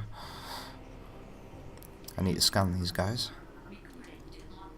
Grisby, volcanic, subvolcanic carrion feeder. Carapace can be breached by missiles. The Grisby's carapace has been fused together by superheated air. This barrier stands up to everything but concussive blasts. Its intelligence is limited to instinctive scavenging patterns. Pardon me. And look at the lava. The lava even has a ripple effect.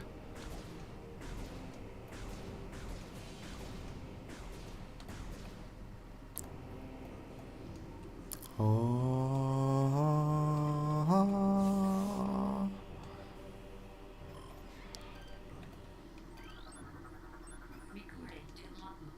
Burrower, tunneling insect predator. Similar to the beetle, though it spends more time underground, it seeks seismic disturbances, then surfaces to attack. It has enough cunning to realize when something is too large for it to handle. Beyond that, it is fairly ignorant. What it lacks in brains, it makes up for with aggression.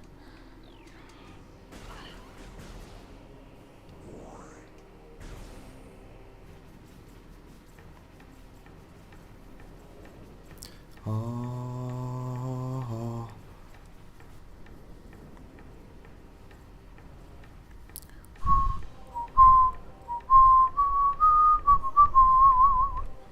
Hello, Mr. Magma. Fire-breathing serpent that dwells in lava. Magmas prefer extreme heat zones and are susceptible to frigid attack forms. Sightless, they navigate the lava currents using their sonar receptors. Magmas have a keen sense of smell, enabling them to pinpoint targets with startling accuracy. And a few missiles should take care of it.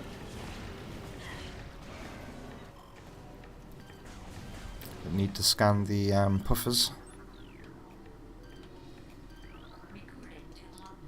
Puffer, unstable gas-filled organism, will rupture on contact. Puffers fill their bodies with lethal metaviprium gas and float about in search of food. If ruptured, the gas within the puffer is violently released. Despite their fragile bodies, puffers are aggressive hunters. The gas cloud they release upon death is often fatal to the creature that brings them down as well. I did not have to aim for that puffer there. All I did was charge my charge beam and the shots just went straight for it. Ha ha ha ha ha ha ha.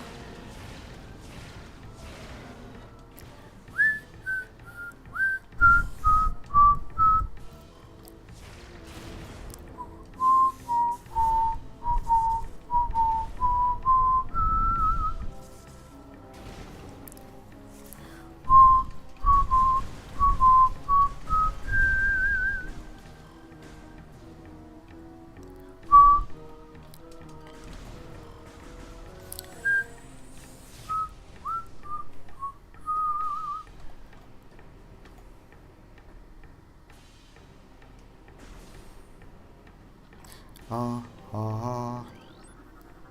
Recording to logbook. Triclops, hard-shelled creature with powerful jaws.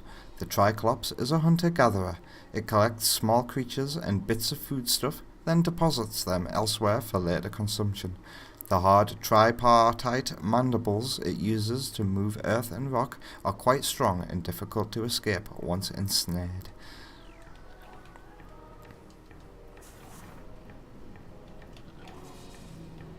The first one's always a pain in the arse, but then after that, we have space to deal with the rest.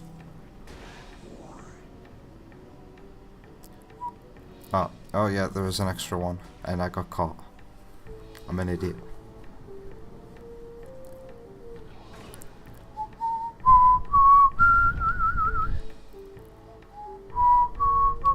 Of course, I didn't even have to go for this one.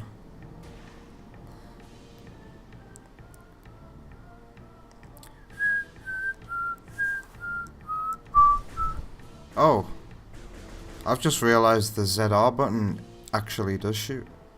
So I don't have to claw. But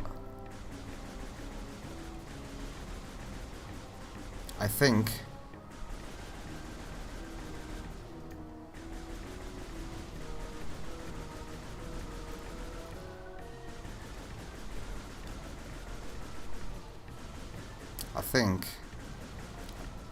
pressing A is faster for me personally.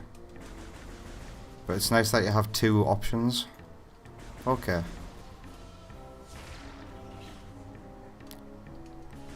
As if it took me nearly 2 hours to realise that you could shoot with ZR as well. Right. There's something important in here. Well, not that important actually. You go down here,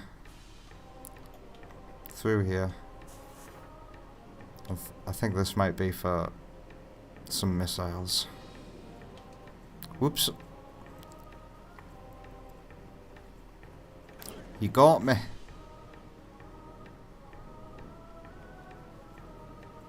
Camera, help me out here. Thank you.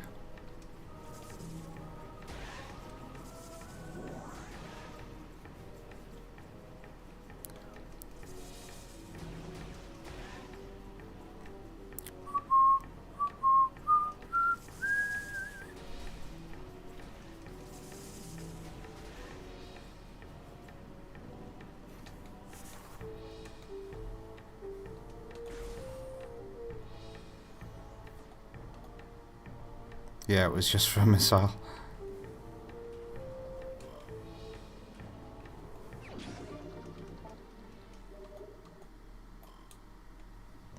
Methinks I'll take a break soon. After the stream has hit the 2-hour mark, I'll stop at the next save station. I don't even have to do that. But I will, like, save station is like a good breather.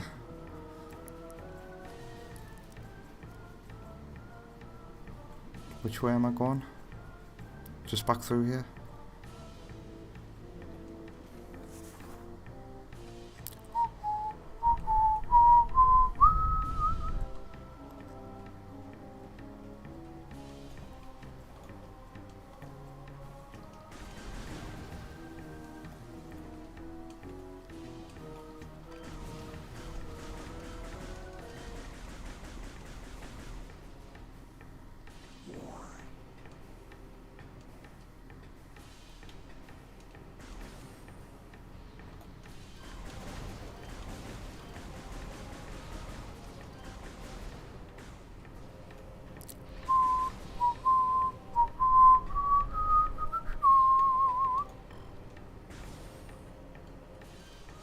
These turrets are strong, yeah, stronger than the last one, so they class as new ones.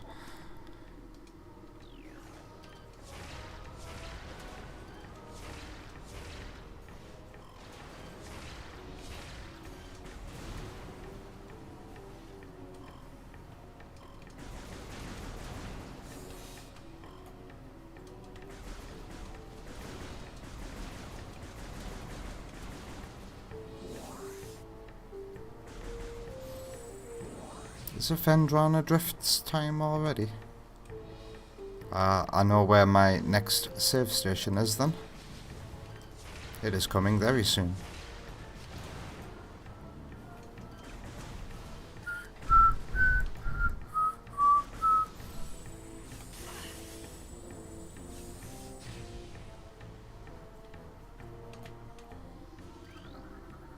Huh.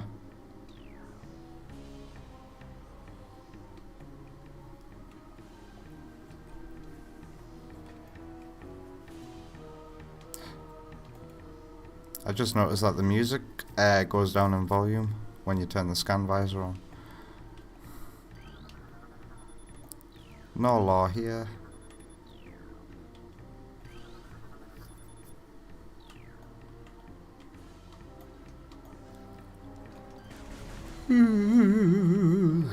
Right. I always liked these crystals and the reflections that they had in the original GameCube one. Oh wow, they have like a distorted transparency effect on them now. That's cool. And a texture that moves up them for some reason.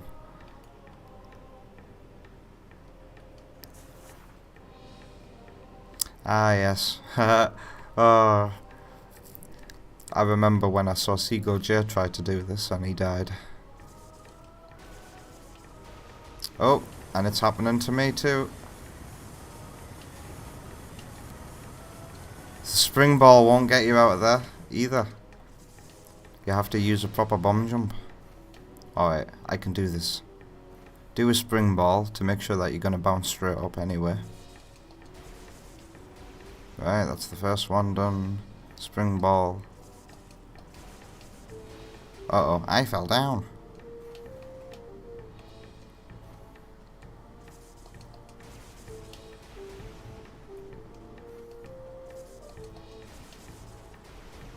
Gotcha. Ah, I messed that one up. Thankfully I spotted my mistake. Gotcha.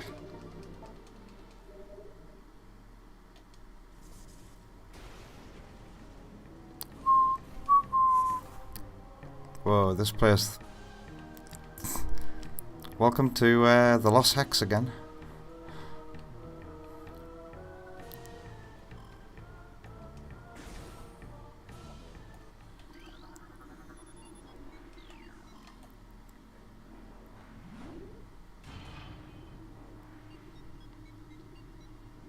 I know exactly what I'm gonna do in this hallway, because nobody else has seemingly checked this yet.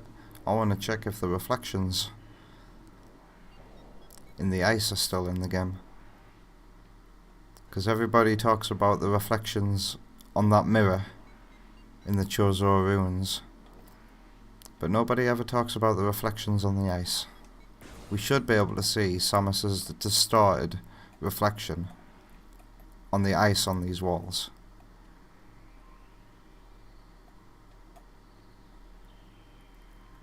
Have they just completely removed it?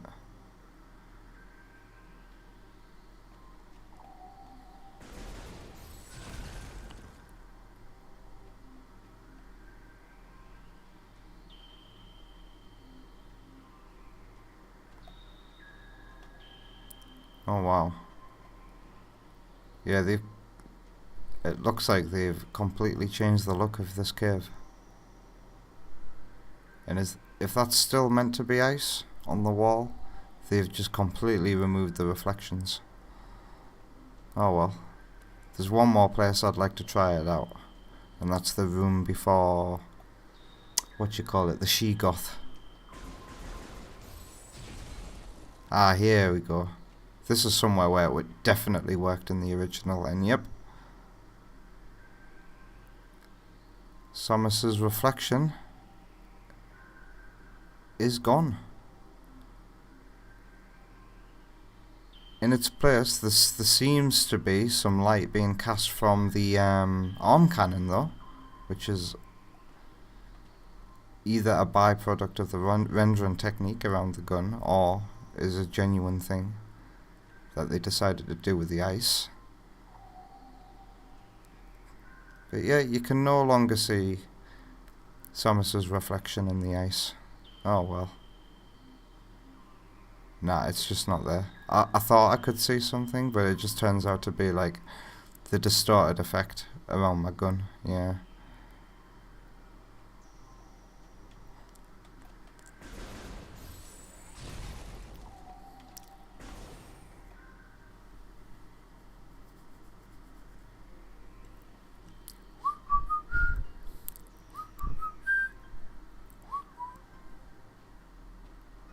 Would have been nice if Samus left footprints in the snow.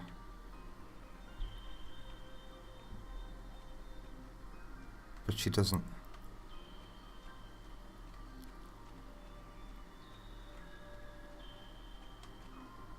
Look at that though. It's fantastic material work and asset quality.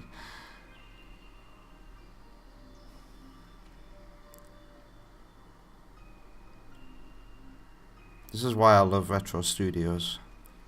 Nintendo themselves have put out a couple of remastered games from GameCube and Wii on the Switch, and their efforts haven't been anywhere near as this good. Sure, they made Skyward Sword HD run at 60 FPS, but then Super Mario Sunshine is only 30 FPS and is emulation. This is not emulation. It is a straight up port using the original engine, albeit an updated version of it. And this is just fantastic. I wish I could like completely remove any memory of Metroid Prime so I could experience this like it was my first time. But man, this game is like, what, only 10 years older than me? This game has been with me for like 2/3 of my life. I'm so excited for Metroid Prime 4. I can't wait. I can't wait to play a brand new Metroid Prime game and have all the wonder of the new world and everything that you're gonna see just be fresh again. I can't wait to experience a fresh Metroid Prime game. Oh dear, right, it is time for me to take a break. So, having your headset on for a long time, your ears need stretching out, they need fresh air. So, right, let me just go home, put my controller to the side, go into OBS and transition to the channel screen. I'm going to take a 10 to 15 minute break and I will see you again soon. I'm going to leave you with some music. See you soon.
The mic's on now. Yep.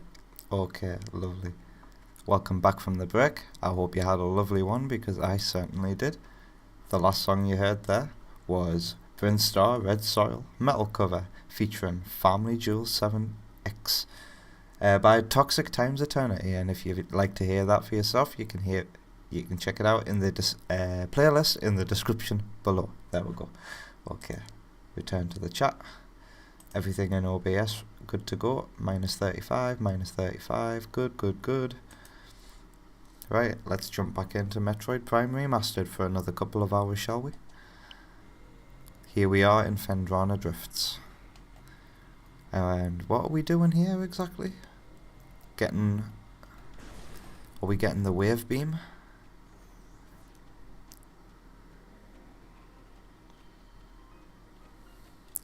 Oh no. Before heading up there, we gotta...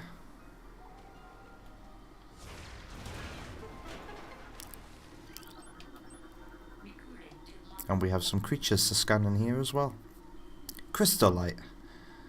Territorial cold weather scavenger. The shell of a crystallite reflects beam weapons and can only be cracked by a concussive blast. They hang upside down in an ice cave during their larval stage. Moisture runs off its body and forms the hard ice shell, which the crystallite retains for the rest of its life. I need a drink again.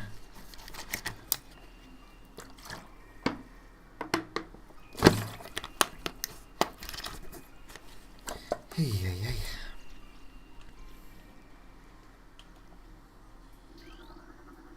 You can now scan that without having to mothball through there.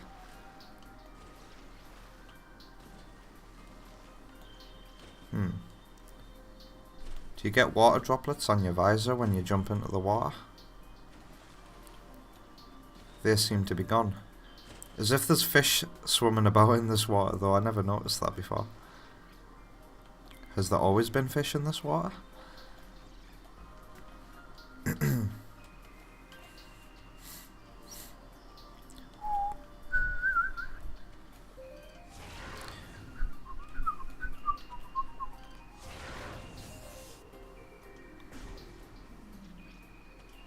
Oh yeah. Scan these guys while they're visible as well.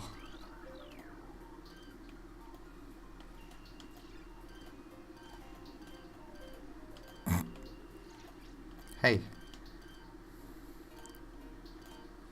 There we go. Flickerbat. Scavenger with optical camouflaging that renders it invisible to the naked eye. Flickerbats are deceptive creatures. The only way to track them reliably is with X-ray imaging. They fly ceaselessly, hunting insects and other small prey that float in the air currents. Flickerbats tend to fly in cyclical hunting patterns, using primitive sonar to navigate.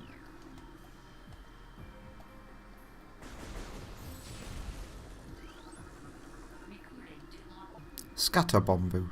Pulsing tendrils of energy extend from the creature's body. Like all bombus, these creatures can only be harmed by electrical energy. Proximity to these lifeforms may result in electrical phaser interference. It is possible to avoid engaging scatter bombus by rolling into the morph ball and slipping between the rotating energy streams. This effect is probably going to mess with the quality of the stream, so if we get lag now, I do apologise. Nice. Just how I remember it. And it takes a while to settle again. Also, wait. My stream hasn't updated. Like my little preview. Let's refresh my browser.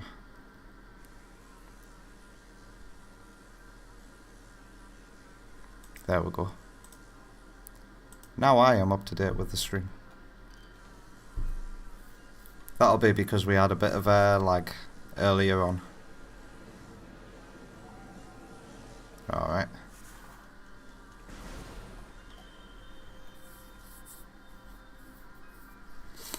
We're gonna run into a she-goth in here, I think. A baby she-goth, anyway.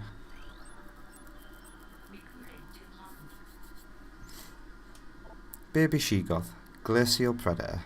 Ice shell protects vulnerable dorsal area. God, why have I got an itchy nose all of a sudden? Yaddy yaddy. Young she-goths grow a resilient shell of ice on their backs, which serves to protect a layer of vulnerable flesh. With this being their only weak point, baby she-goths will turn quickly in order to not allow predators the opportunity to strike at their backs. Powerful hunters, they fire bursts of ultra-cold gas at potential prey, then feast on their frozen victim. Wiki wiki!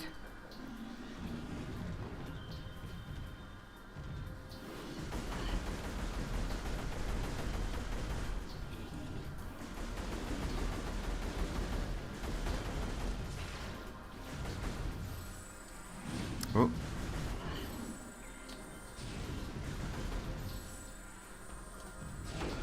Let me at him.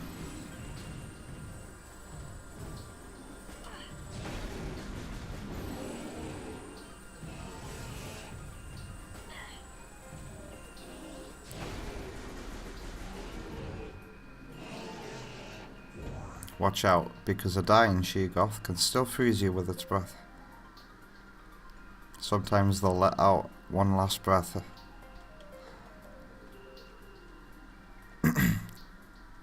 Is this the room with the infamous ice shriek bats in that people tend to miss?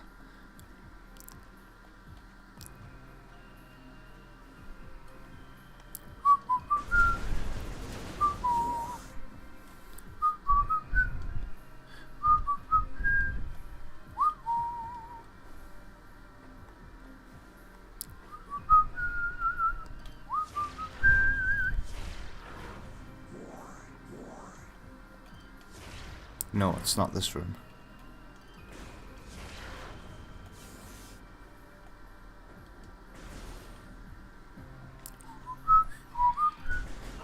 Are these separate scans? Yeah, the ice version of the burrowers are. Ice burrower. Burrower adapted to sub-freezing climates. A hardy life form, the ice burrower has adapted to the frigid climate of Frendrana. It spends most of its time tunneling through the frozen soil, but will occasionally surface to attack passers-by.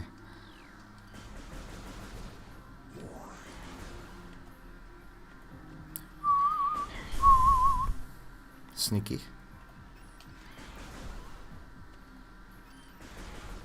Now you can just hold the beam button. And I used to have a lot of trouble destroying these guys because they were just too quick, but now you can just hold the charge beam button and the rapid fire will take care of them for you. Going up.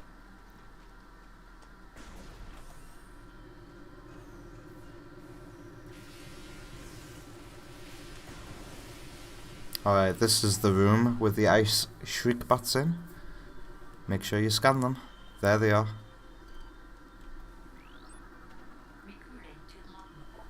Ice shriek bat, ice encased ceiling dweller. Like standard shriek bats, these creatures are easily spotted with thermal imaging. They roost on cave ceilings, subsisting on insects, reptiles and small mammals. Fiercely territorial, they will dive bomb anything that wanders near. Whew.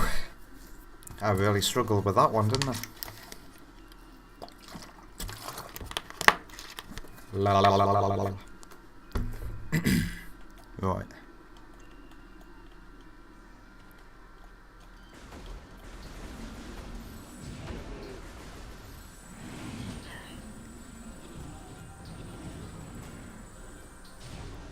God, these she-goths are much bigger than I remember them being. Have they actually increased the size of them?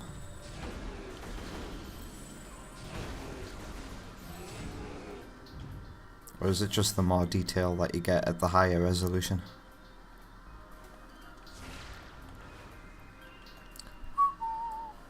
There's some lore in here. Let's read it. As the great poison reaches ever further into the planet, we Chozo begin to feel the gnawings of despair. Before it is too late, we now make our last stand. We have begun to build a temple to contain this darkness. At its heart, we will place a cipher, a mystical lock powered by 12 artifacts and filled with as much power as we Chozo can harness. We wonder, though, even when we are done, will it be too late? And will the tower, will the power of the temple and the cipher itself prove strong enough to hold back the poisonous tide that even now swells within the ground, threatening all life?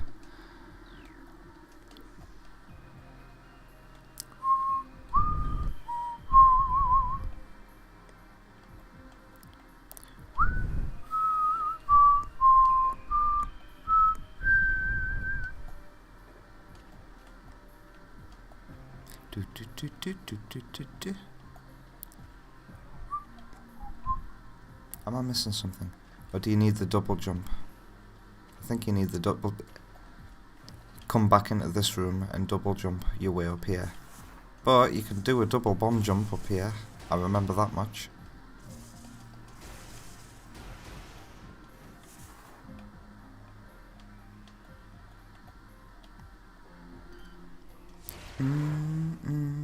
But then you can't make that jump. Oh, can you stand on that pillar? Yeah, you can.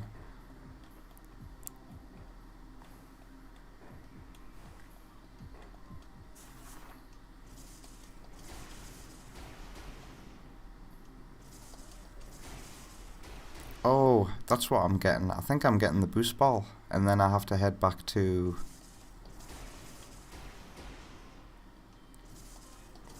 Talon Overworld. Ah, and there's a little bit of a ledge there stopping me from getting height.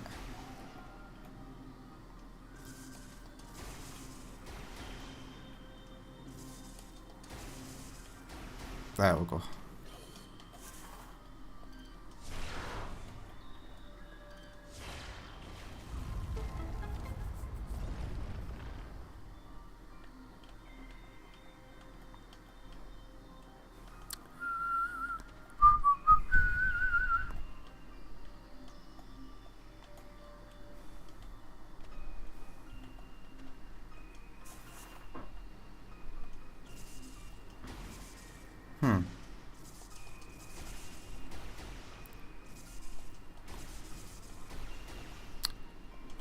No.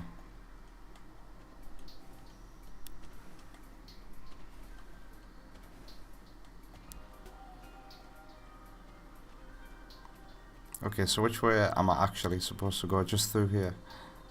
Yeah.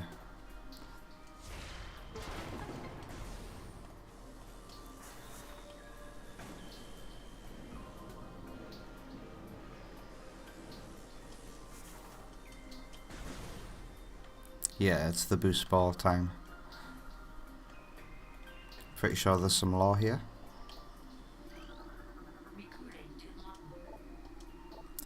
So many creatures suffer beneath the blight upon the land that we Chozo are no exception. Oh dear, I skipped that. Something about pain. We can at least believe in promise of the future. We have come to believe that a time may never come when we can once again open the door and banish the darkness we've contained. Even so, our vigilance will forever remain. We believe that on some far-off day, a saviour will come and continue what we have begun. For that saviour, we will leave our ancient weapons and armour. The soul who can gather them will be the entrusted one, the only being who can reverse the evil that grows here.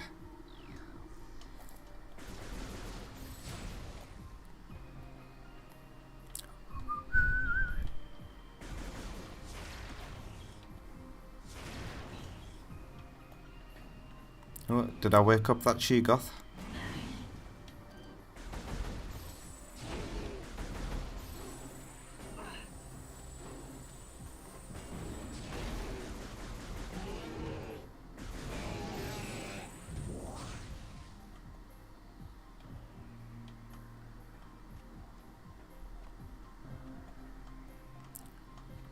I gotta go up here.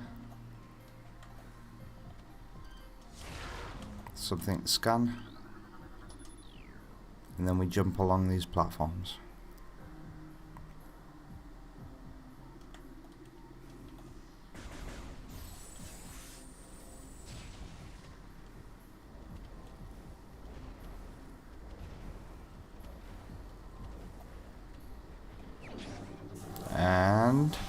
time to go get the space jump.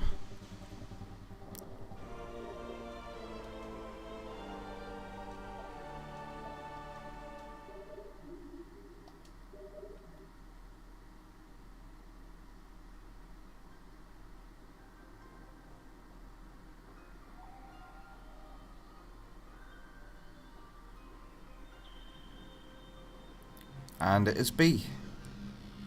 Lovely. And wasn't the original colour orange for the boost ball? They've given it a new colour. And it reminds me of Metroid Prime 3. Metroid Prime 3's boost ball colour.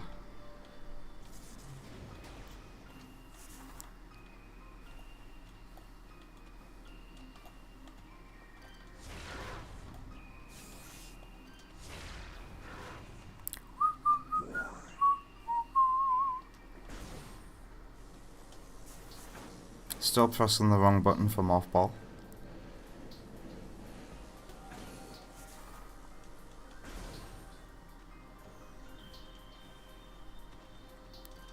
Wakey wakey.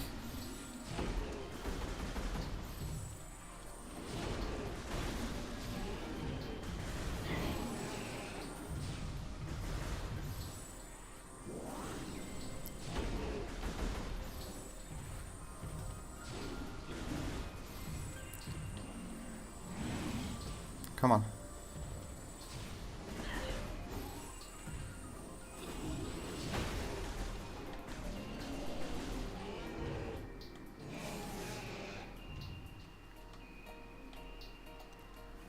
Ooh.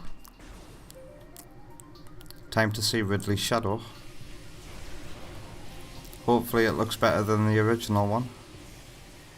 Because of course it will.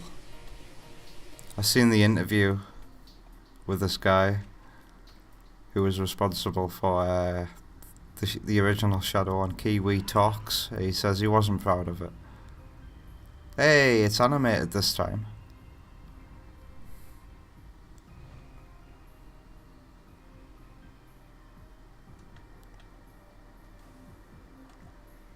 And if that's not an indicator to go this way, then I don't know what is.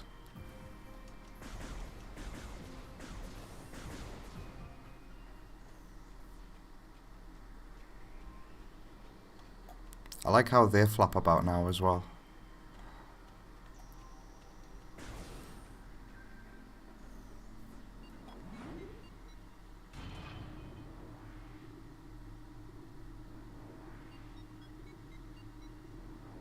And if you backtrack properly, it doesn't actually take too long.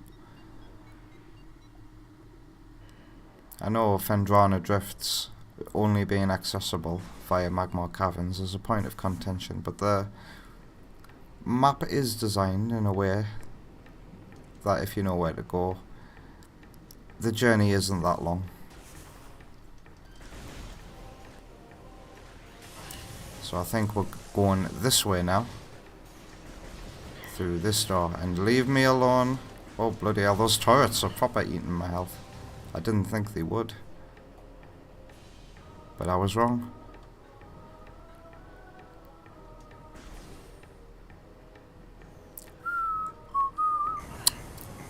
Bloody fire pushing me down. Ah. I need to be careful. And patient.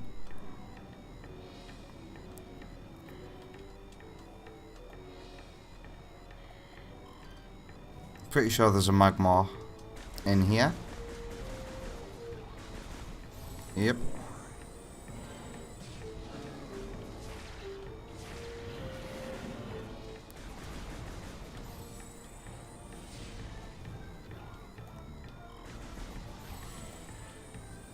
And there's a missile there. There's Triclops though.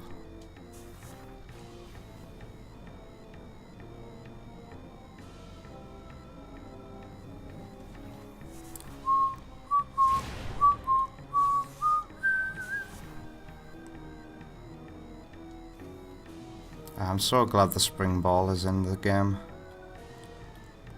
Alright, be careful. I don't want to end up in the drink today.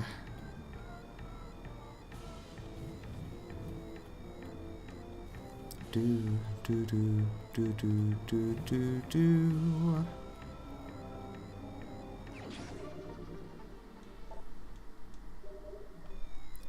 Drop down without agitating this Triclops. That was close. Alright. Okay. For some reason I couldn't jump there.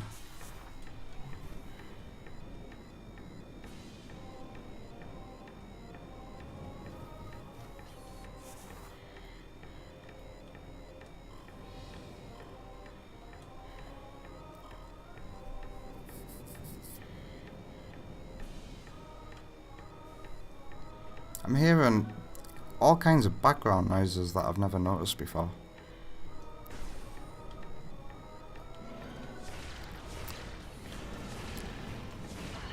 I also just noticed how when the magma popped its head out the lava was kind of rippling and moving about in a natural way.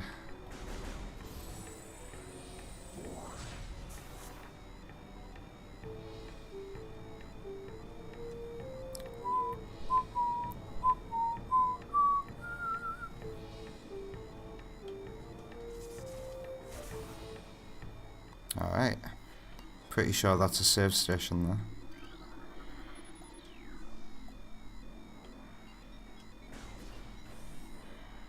Oh no.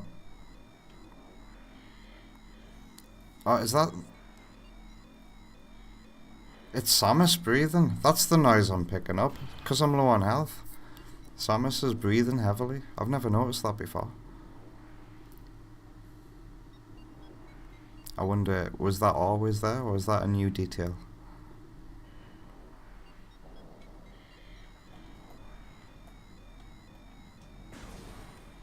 Right.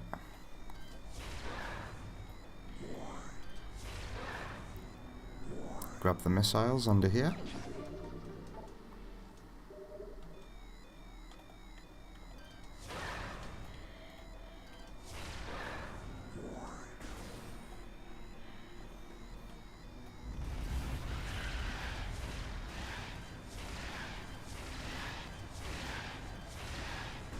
I'll have all that health, please. Thank you. And now that noise has stopped, finally. Like, my health wasn't that low. I started the game with only 99, thank you.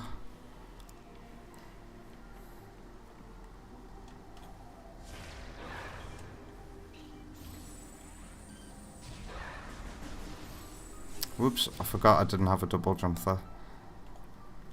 Not yet. In about 3 minutes I will.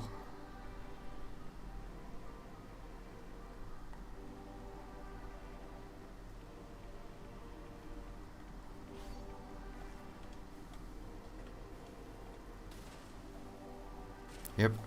Here's somewhere where you can notice the fact that water droplets don't splash on your visor when you walk into puddles.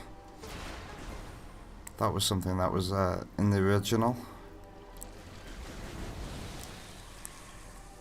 It's going to be a bit weird not having the effect from now on.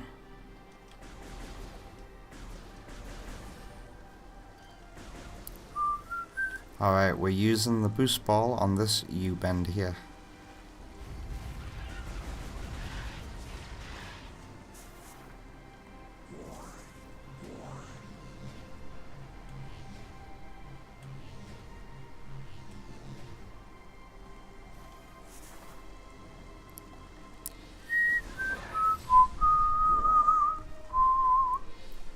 And then we break this wall with a mothball bomb.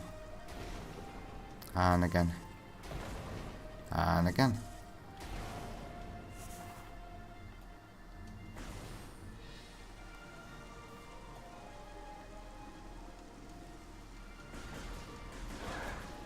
Did I get the sap sipper? The sap sack.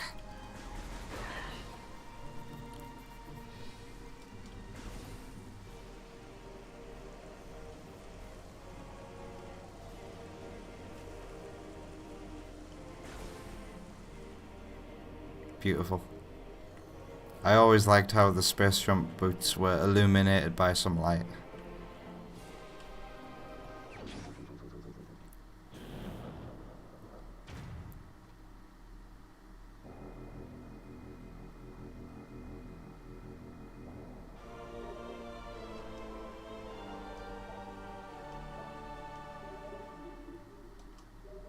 Alright, now we have the space jump.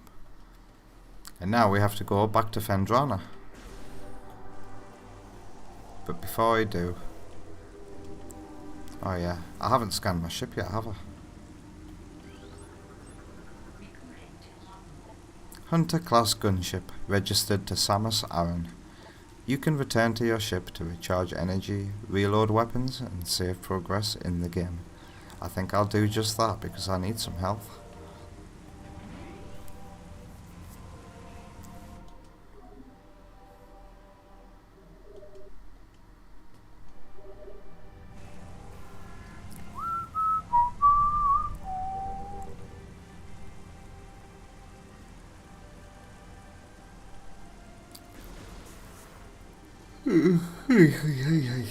How long have I been going now for?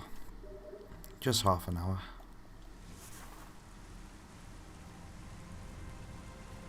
Been waiting all day to play this. Couldn't start until I had my tea though. And my tea didn't come until about 8 o'clock.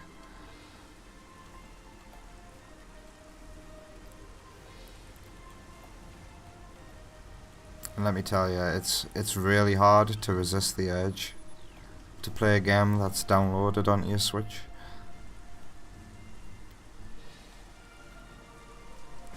We have a new creature to scan. Seedling, plant-based ground feeder. Dorsal spines can be ejected in self-defense.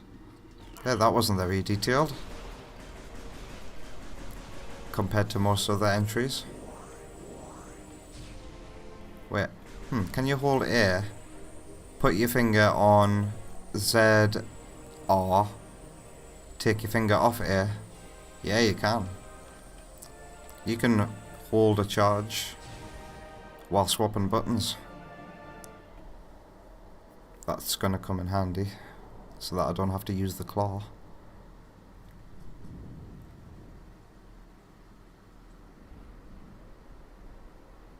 Oh wow, look at the windows.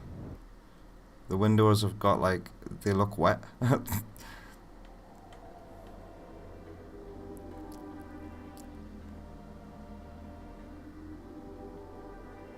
And we get our first bit of pirate lore here as well. Log 10.308.0. Field team reports are in on an aged structure of alien design built on the surface of Talon 4. Studies show the structure projects a containment field. This field bars access to a prime source of energy within a deep crater. Science team believes the field is powered by a number of strange Chozo artifacts. We have found some of these relics, and studies on them have begun.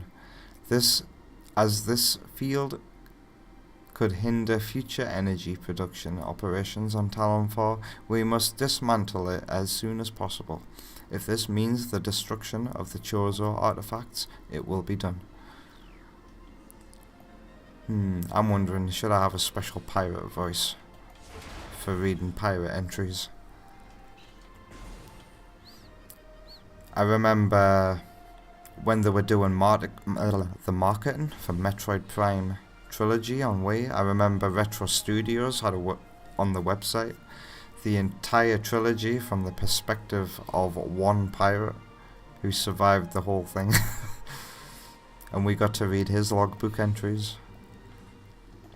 I didn't just dream that. I didn't just make that up, did I? That was an actual thing that happened, wasn't it?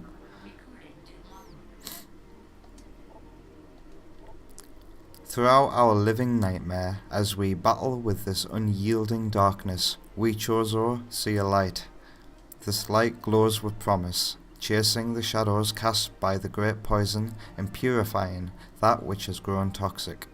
It is strange, though. At times it looks to our eyes as if the light coalesces into the figure of a woman. Burning brightly, the luminescence descends from space, then retreats back into the infinite blackness from whence it came. When this prophecy comes to pass, when the light recedes, the Chozo's long vigilance of containment will finally come to an end.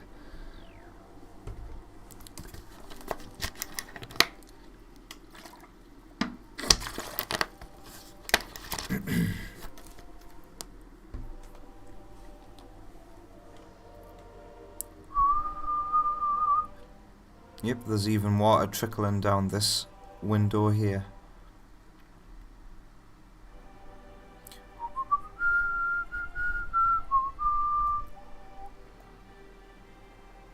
Some more lore here. The containment of the great poison. This task has fallen to the Chozo, and we will not flee from our duty.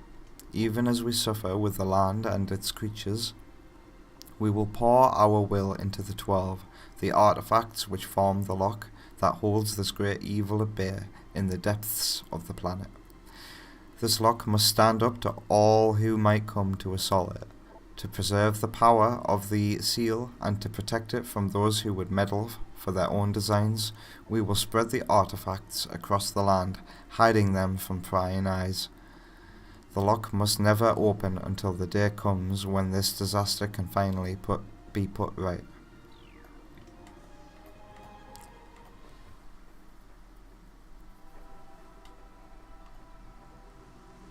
And we get our first artifact handed to us on a plate.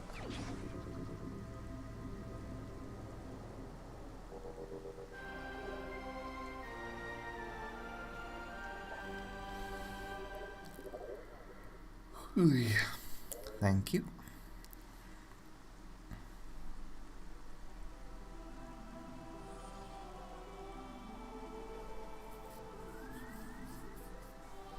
Alright, let's get all these logbook entries in. We're not going to read them though. These are all basically just clues, telling you where the artifacts are going to be. Most of which you won't have to collect until the end game.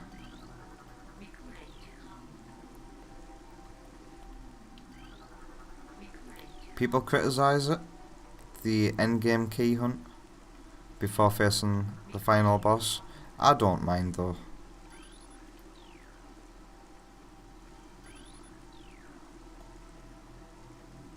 Have I missed any? Nope. Alright.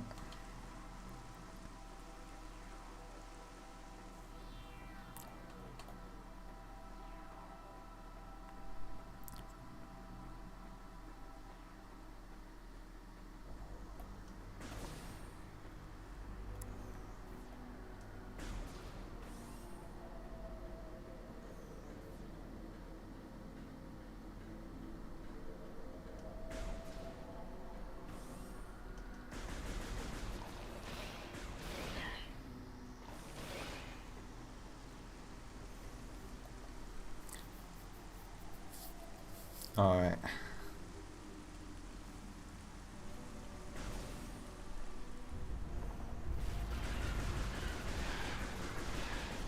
Nice. They added the dust.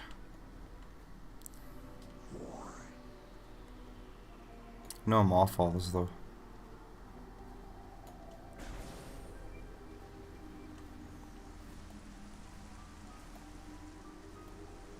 I'm going up this way.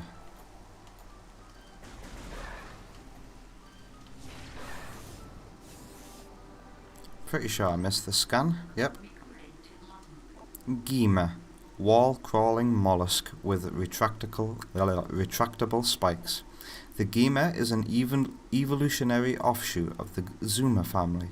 When threatened, it extends lethal spikes and retracts its head deep into its armored carapace.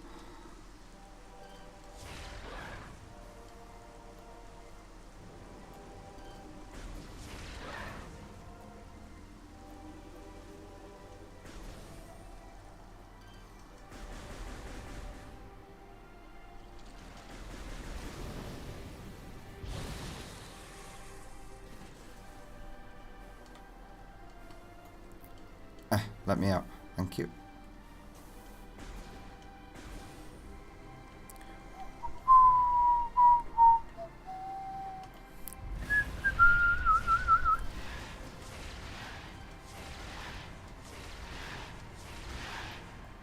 Love it when you get multiple in one hit.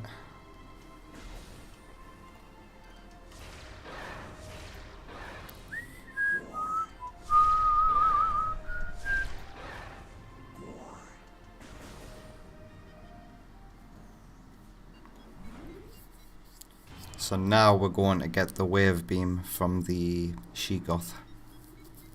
I think. Could be wrong.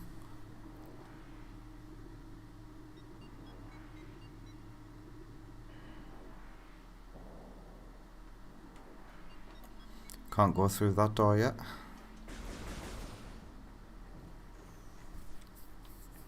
Magma, are you gonna show up? Not until I get to the other side.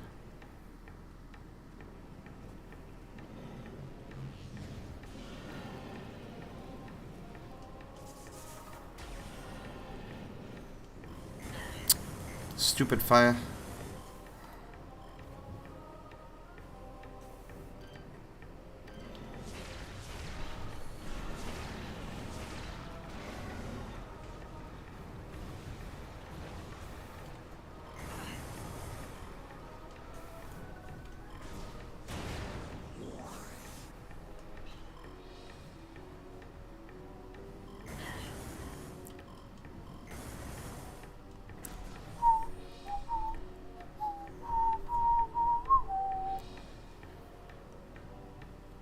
Remember this place.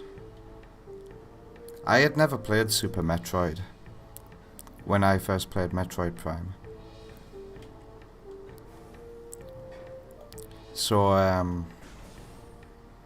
for me that wasn't a reference, but just a cool thing that was unique to this game.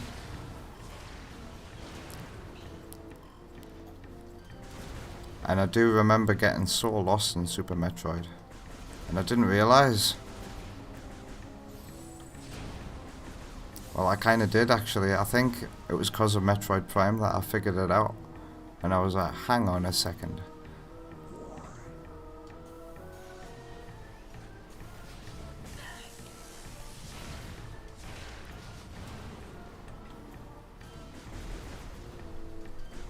Super Metroid was a hell of a treat for me to play. After playing all the 3D games first.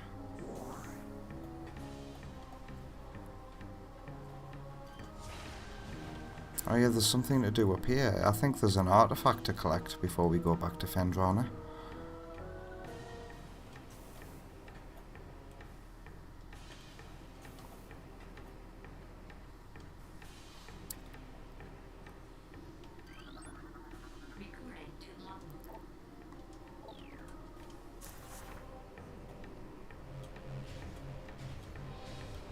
Oh god, that happened quicker than I'm used to, and I nearly flung myself off.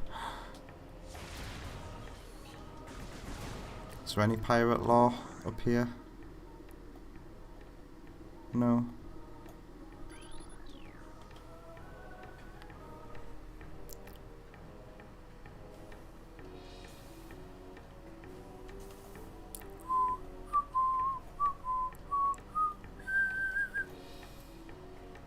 Yeah, back to Super Metroid. My first time playing the Super Metroid was a hell of a treat as well, because all the music that I thought I'd heard were from like this game, and then Metroid Prime 2 has a Super Metroid remix in it as well, and so does Metroid Prime 3. Going back to Super Metroid and realising, holy shit, all that stuff came from this game. Like, made Super Metroid extra special on my first playthrough.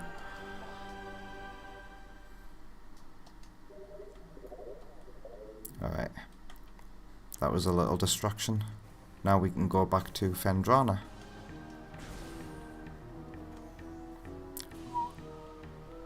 I never realised there was an actual sky in Magma Cavern until today. Do do do Do do do do do do.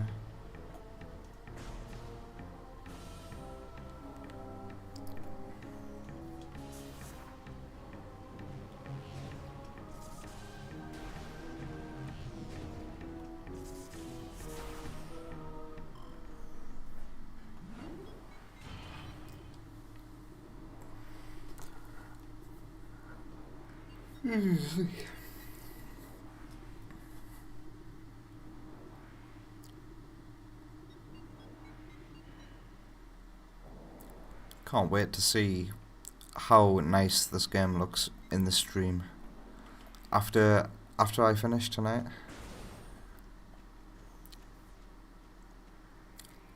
I hope my viewers can see just how nice this game looks. And I hope I've done a good job with my stream settings. Right, so now we've got the double jump. We can get around here better. When does the baby she-goth show up? I think it shows up after we get the wave beam, actually, yeah.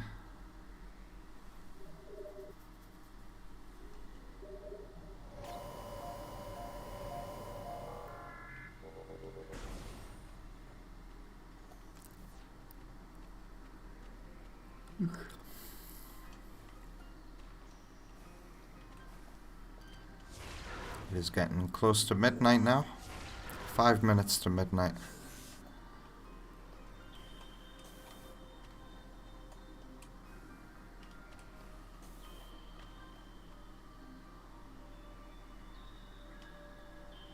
No, I've gone the wrong way.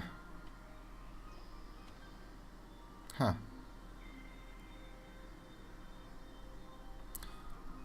Little bits of what do you call that? Just snow? Like speckles of snow on here. It looks a bit weird. Right, we're jumping. God, why have I forgot? How have I forgotten? You just jump from here to here. I think it's because it looks further away than it is.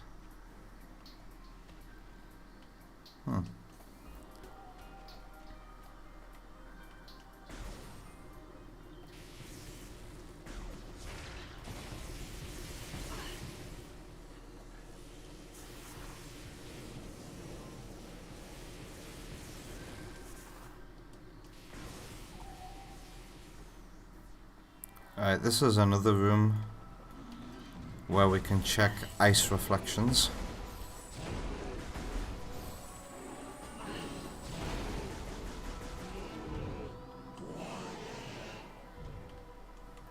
Oh, these are scannable.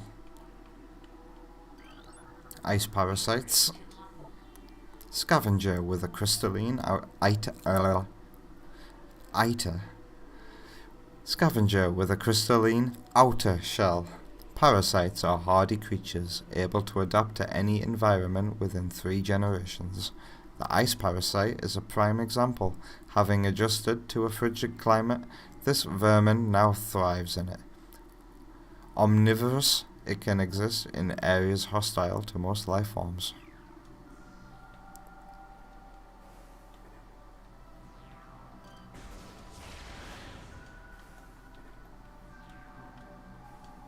I keep forgetting that I've got the double jump now.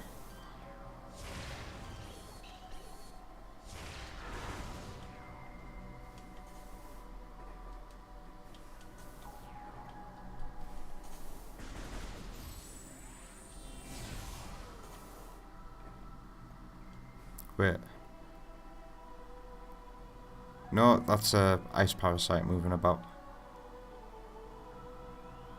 And what's that? Light from the Chozo's eye. So yeah.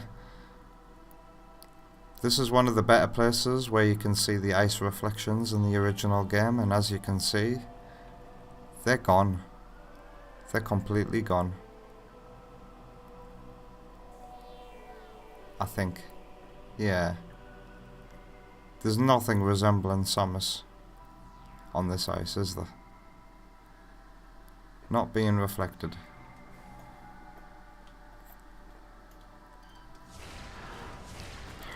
Oh, and you can be sure that I am being more thorough than Digital Foundry were. Like, does anybody even legit know that the original game had ice reflections? Because, like I said, nobody ever talks about it.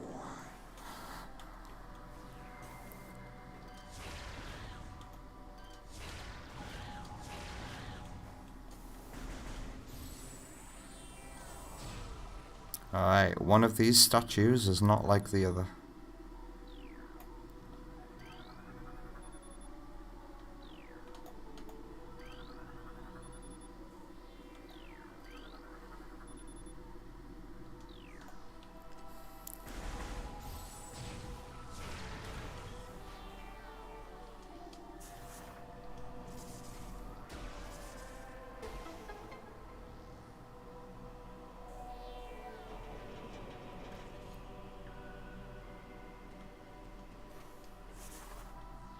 Alright.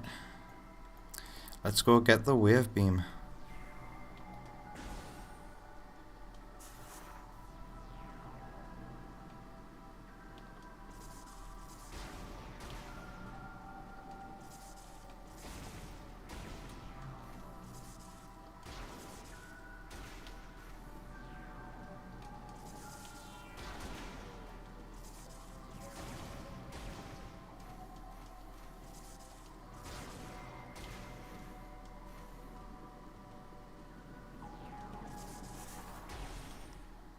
Whoa.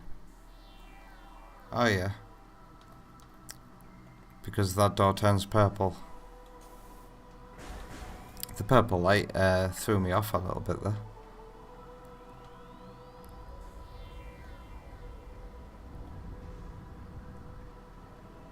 Samus isn't even surprised.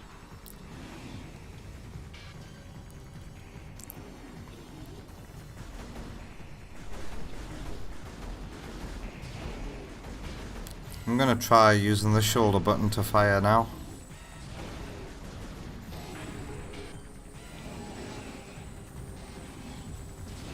Also, don't forget to scan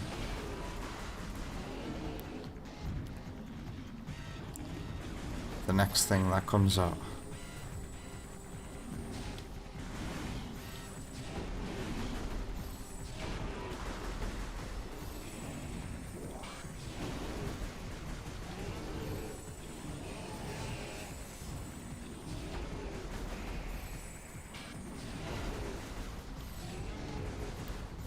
Here we go.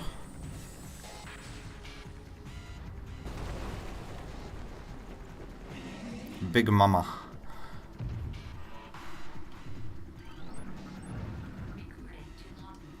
She-Goth, supreme predator of the Phendrana Drifts. She-Goths are invulnerable to most beam weapons. The crystals on their back absorb energy, which they can fire at prey. She-Goths have poor stamina.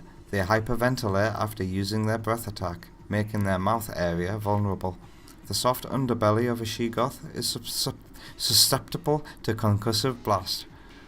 In battle, they expel blasts of frigid gas to ensnare their targets. They are also fond of ramming and trampling their hapless prey. She looks angry. And bloody hell, she's bigger than I remember. There we go.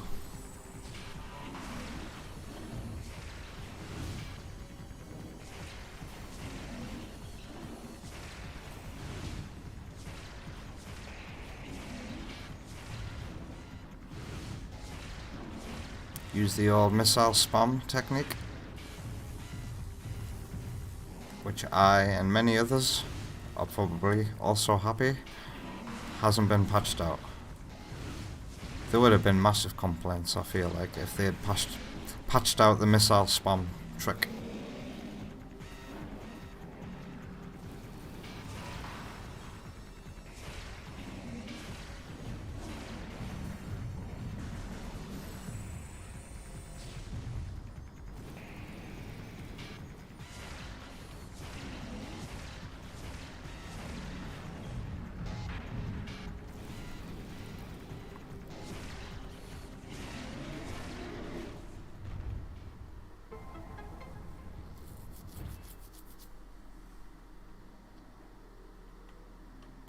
Yoink. And I'll have that too.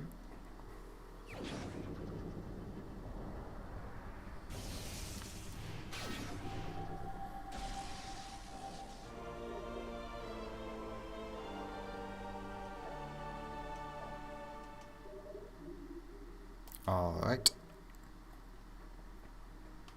So how do you switch... Oh, I wasn't paying attention there. How do you switch beams in the remaster? Certainly not with the D-pad. And certainly not with the second camera stick.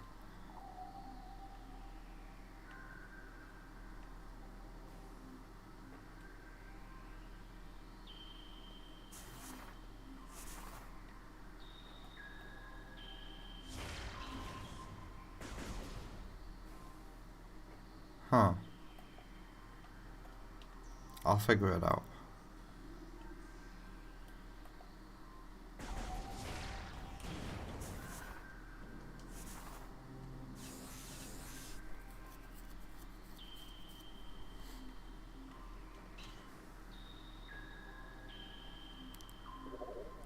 No, it won't be either of those buttons. If only I'd paid attention.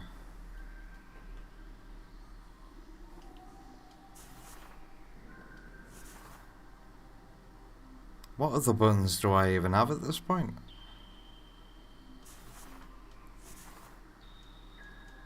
Oh, something's happening. Oh, okay, so you hold X and use the visor button. Okay, so you hold X and use the D-pad.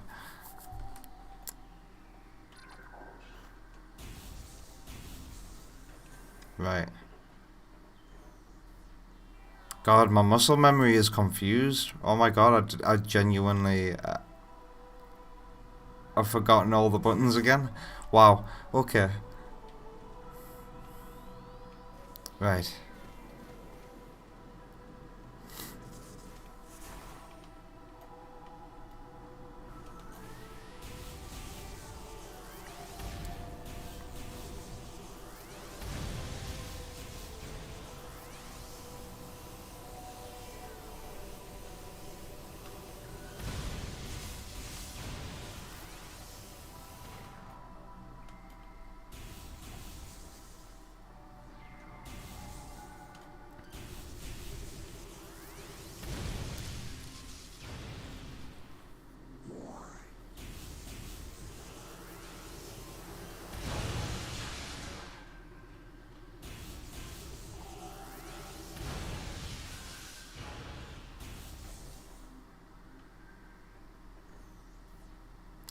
Right. Where am I going now?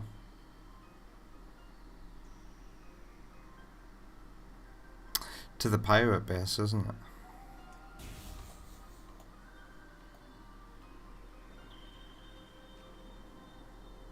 Alright, I'm going through that door up there, yes.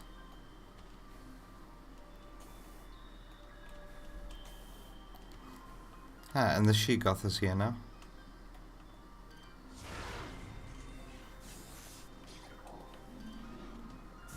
Oh. That was me getting the missile button wrong. Because right now my muscle memory is going from GameCube to Wii U gamepad to this one.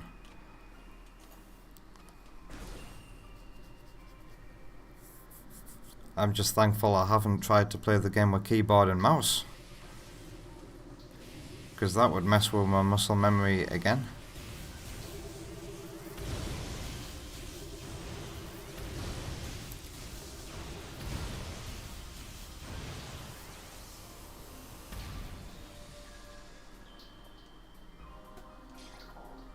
And that's the door I want to be going through. And we've already scanned the ice shriek paths, so don't need to worry about that. I can now go this way.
was gonna say.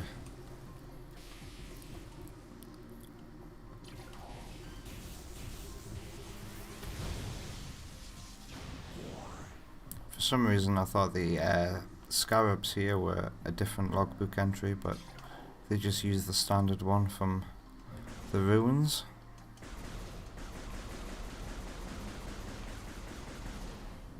Yoink. Alright, this room.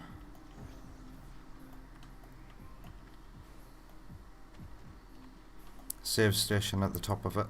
And it's the entrance to the pirate lair. We need to spin her. Oh, the top of my back is hurting.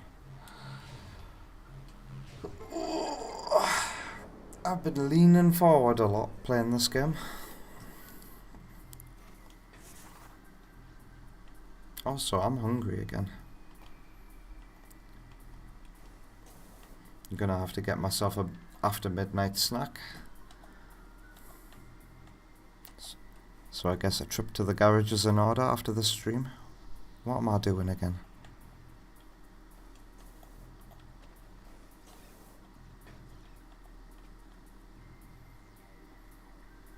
Oh yeah.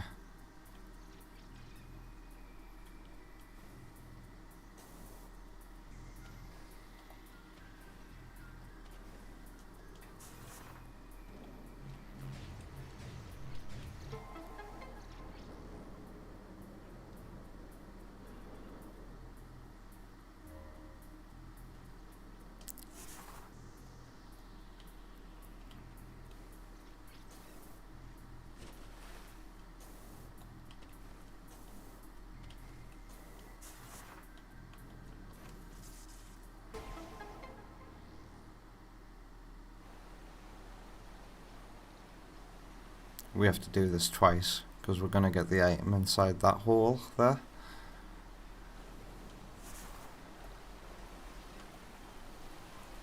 And wow, look at the water.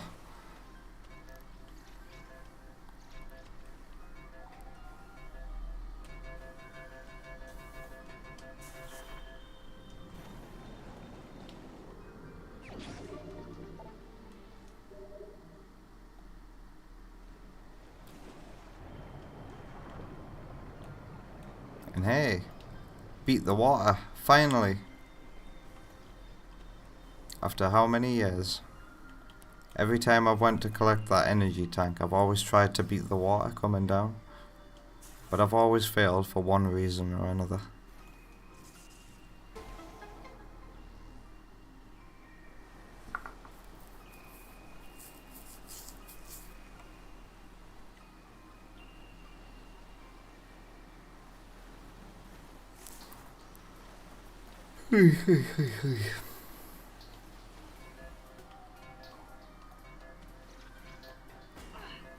Don't they hit me?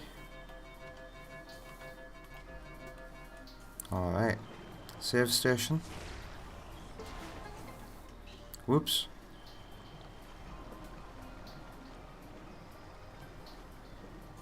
Don't they hit me? Thank God I didn't have to do the water thing again. How did I miss that? Right, there we go.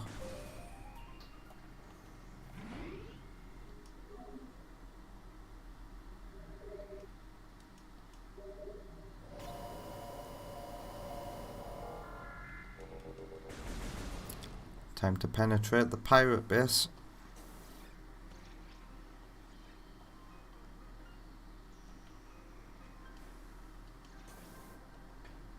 Okay, switching beams, I've just decided I don't like it. But what else you gonna do?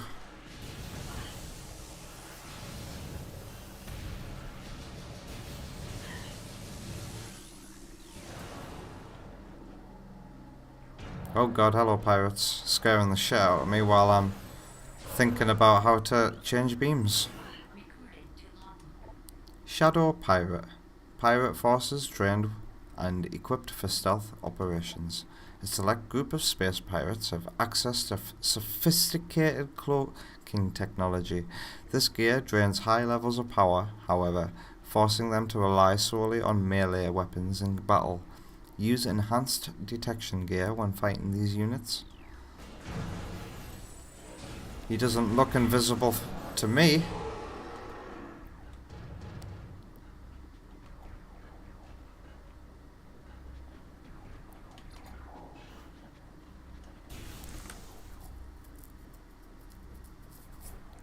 I do apologise about all the scratching of my face I'm doing.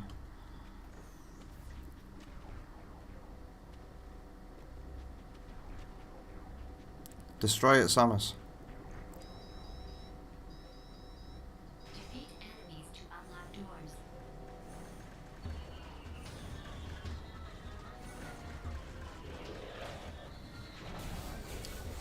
And here we have standard pirates. Space pirate. Sentient aggressor species, well trained in weapon and melee combat. Space pirates wield galvanic accelerator cannons and forearm mounted scythes in combat. This species seeks to become the dominant force in the galaxy, and their technology may help them realize this goal. Ruthless and immoral, the pirates care little for the cost of their ambition.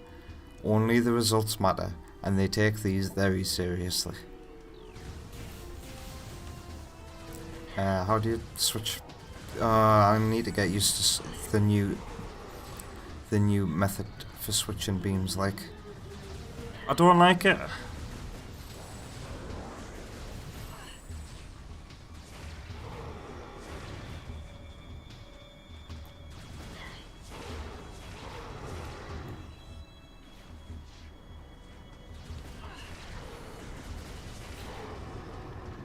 anybody else want a piece of me? Piece of the skank sandwich?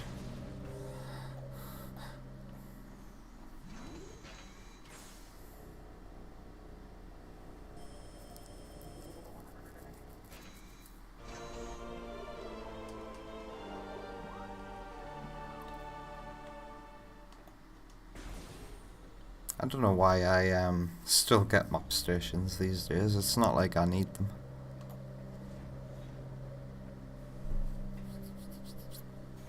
Why is my nose so itchy, man? This sucks.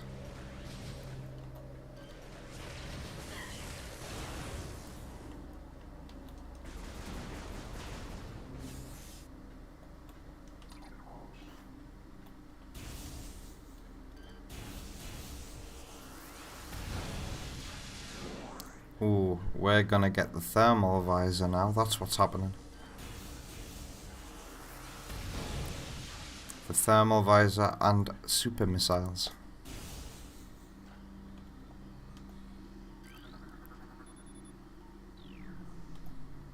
Access lab Hydra. Here we go.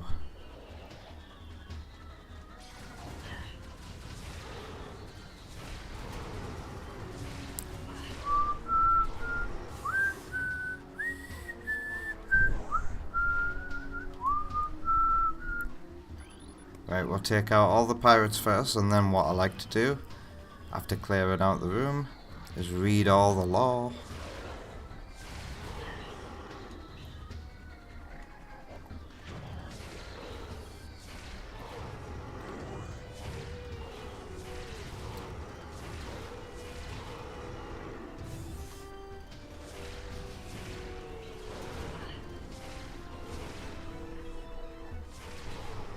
Anybody else?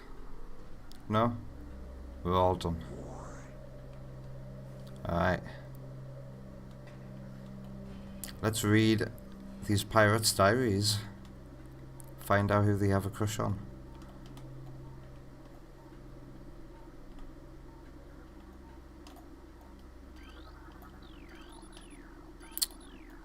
Thank you.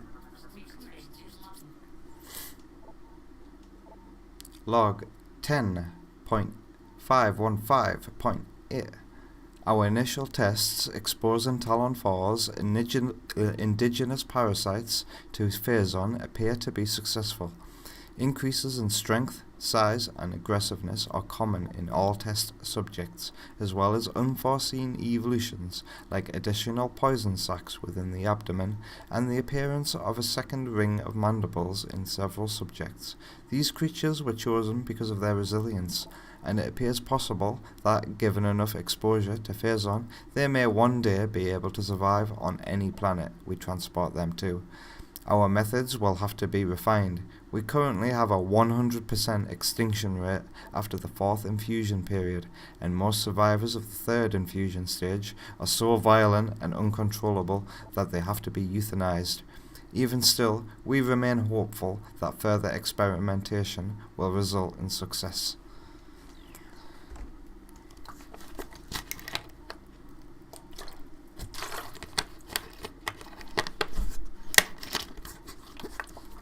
As if that's my second bottle of water of the day. Oh wow.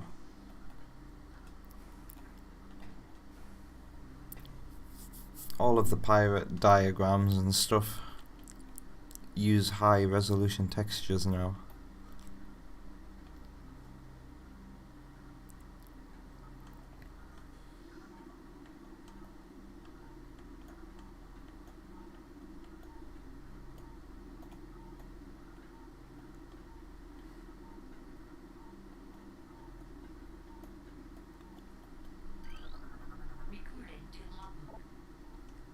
Log 10.344.8. We have codified the newfound energy source as Phazon, a V-index mutagen of which we have very little reliable data. Indications point to a meteor of unknown origin expelling Phazon into the environment. This material appears to possess the power to mutate organic life forms sufficiently to withstand its poison. These mutations appear promising, with abrupt evolutionary leaps appearing in single-generation reproduction. Plans to establish a full science team on Talon 4 are being finalized.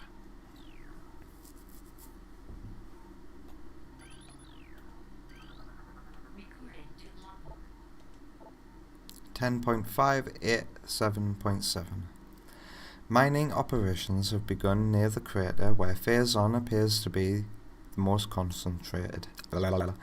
Daily Phazon yields have increased 44%, and our mining system becomes more streamlined as personnel and equipment flows increase.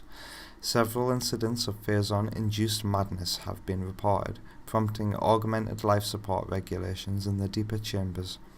Symptoms include loss of equilibrium, erratic respiration, muscle spasms, and in most extreme cases, hallucinations. A timeline reassessment for the refinery operation is recommended as material proves more unstable than initial analysis indicated. Recording to logbook. 10.712.1. Most terraforming and retrofitting of security checkpoints on Talon 4 is complete, but we continue to research the alarming epidemic of breaches by local creatures. Door records show no unauthorized entries, so we must presume the creatures are either slipping in undetected during daily personnel moves or else finding their way in through subterranean tunnels. We have found many small breaches of this latter sort and plug them wherever we can, but it is unlikely that we will ever achieve full extermination within our current timetable.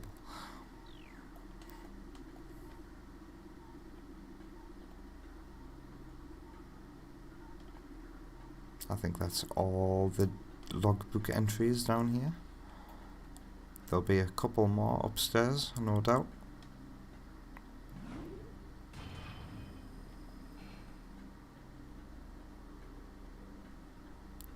You hear that wah wah noise? That's what Jay called it. The noise that lets you know there's a collectible nearby.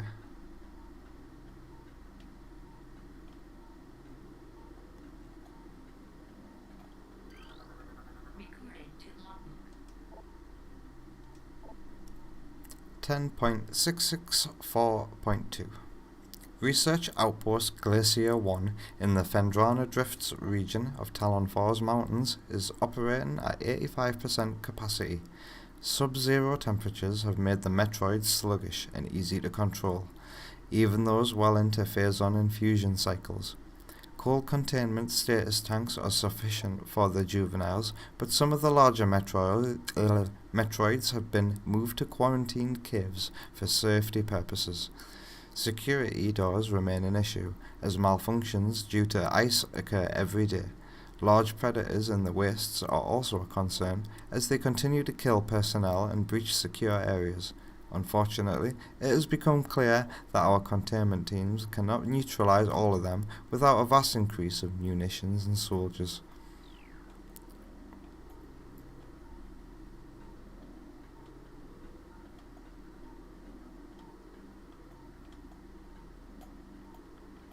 And that's it. Oh dear. Yada yada.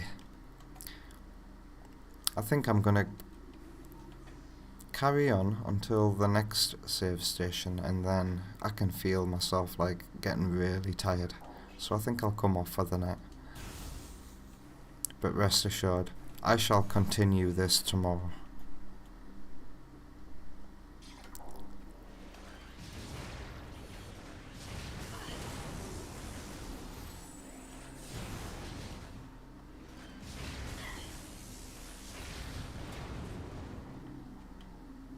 Yank.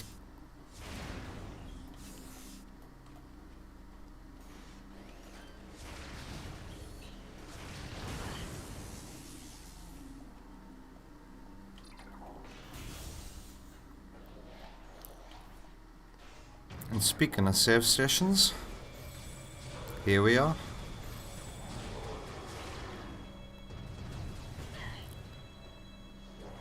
This is a cool room. You get law. You get a puzzle. You get an attack of pirates. And you get the super missile in here.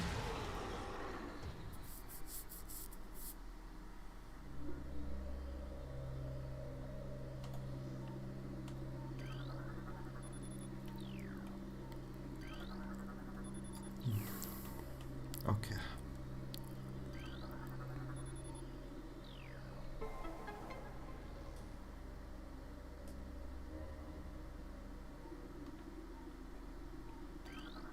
Recording to logbook. Log 10.401.7. Phase-on mining is underway.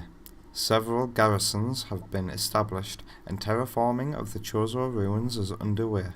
Security systems are operational, and science team continues to make progress in the biotech research. The Phendrana Drifts have proven to be an optimal location for research headquarters, and soon it will be joined by a fully operational combat base and starport. If Command's predictions are half true, we shall rise to dominance in this sector within a decacycle.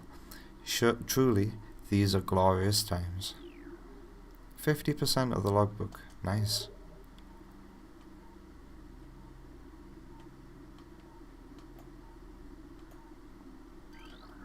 Recording to logbook. 10.299.2.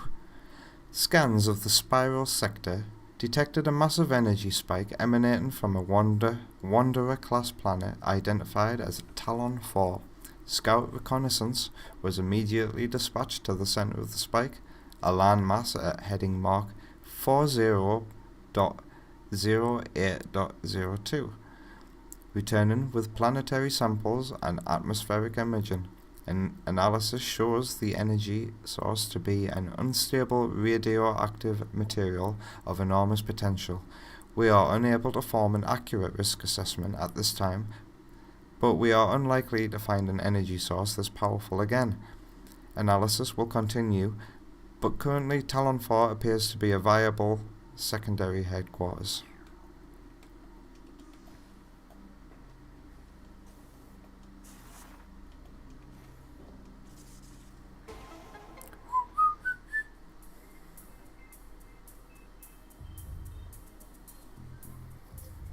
That's another thing I like about this room. The fact that you get the boom boom in time with the music. Boom boom.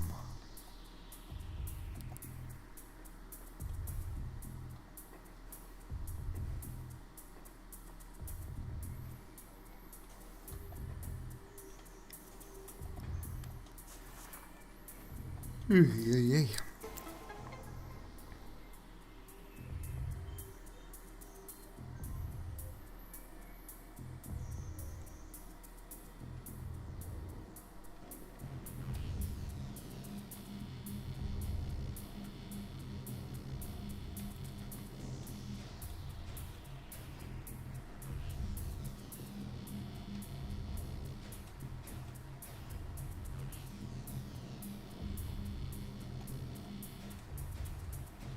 It's funny how this version of the game still has the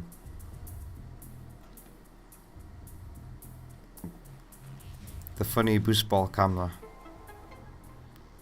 So when you're holding a boost ball charge, the camera is more inclined to turn with you as a morph ball, but only while you're holding the boost ball. Which is why I was struggling to get into here before, because the camera's being extra snappy with the boost ball. And yeah, it's just harder to navigate when you're holding down a boost ball charge. Alright, now we get to soak in all of the juicy lore. And look at the quality of the projection now, look at that.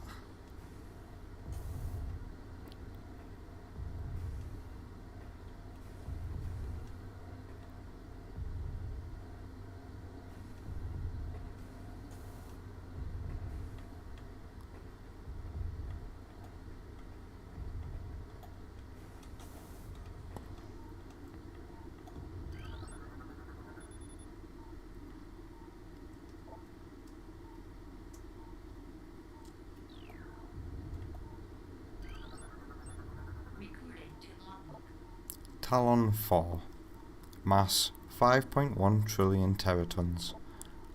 Ecosystem studies indicate that Talon 4 was a biological paradise prior to the impact of an extraterrestrial object. What remains of the atmosphere of the biosphere is slowly fading due to exposure to phase-on radiation. At current rate of decay, Talon 4 will be a barren Class 13 wasteland in approximately 25 years.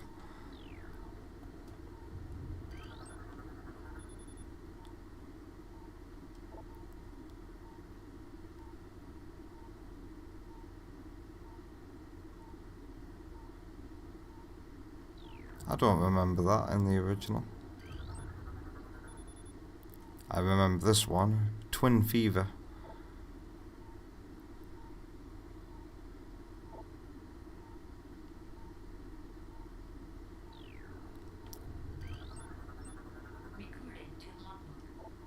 Zebras. 4.8 trillion teratons. Planet's crust is primarily, what does that say, earthic ore, making it ideal for subterranean construction. A class, what number would that even be? Is that 19? Planet. Zebras is inhospitable to most bioforms. The world was considered unremarkable until it became a base for space pirate forces. And that's everything the projector has scanned. Okay. Going up.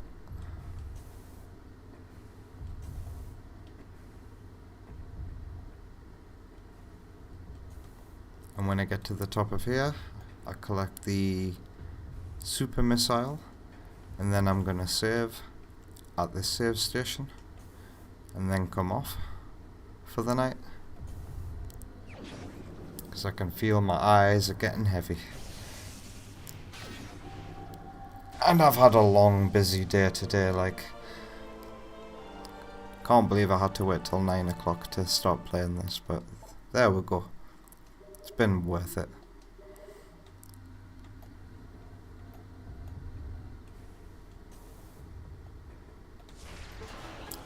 So if you want to use a super missile, just hold a charge beam and press the missile button, and right, this is better.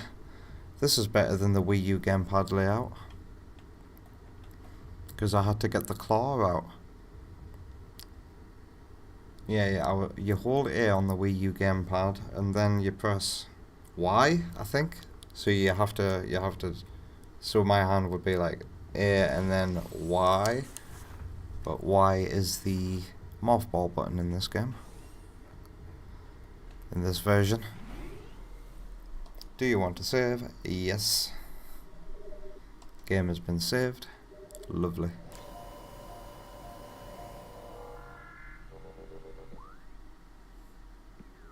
Before I exit and stop the stream, let's go back to the main menu and see exactly what has been unlocked.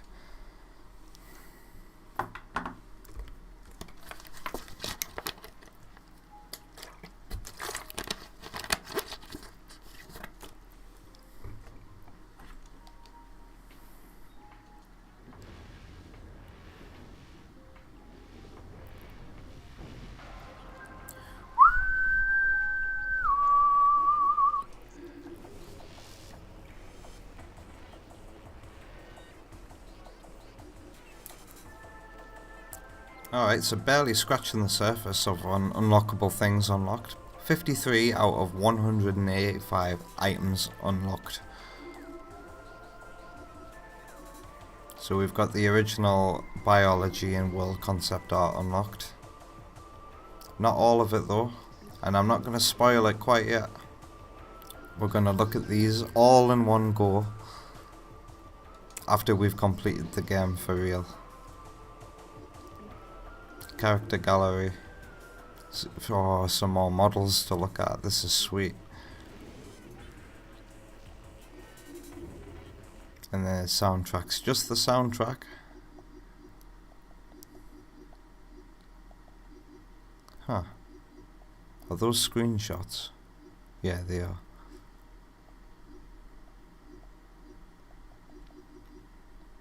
Nice soundtrack menu. I hope the fusion suit is here. Like, and if not the fusion suit, the Metroid suit from Dread will do.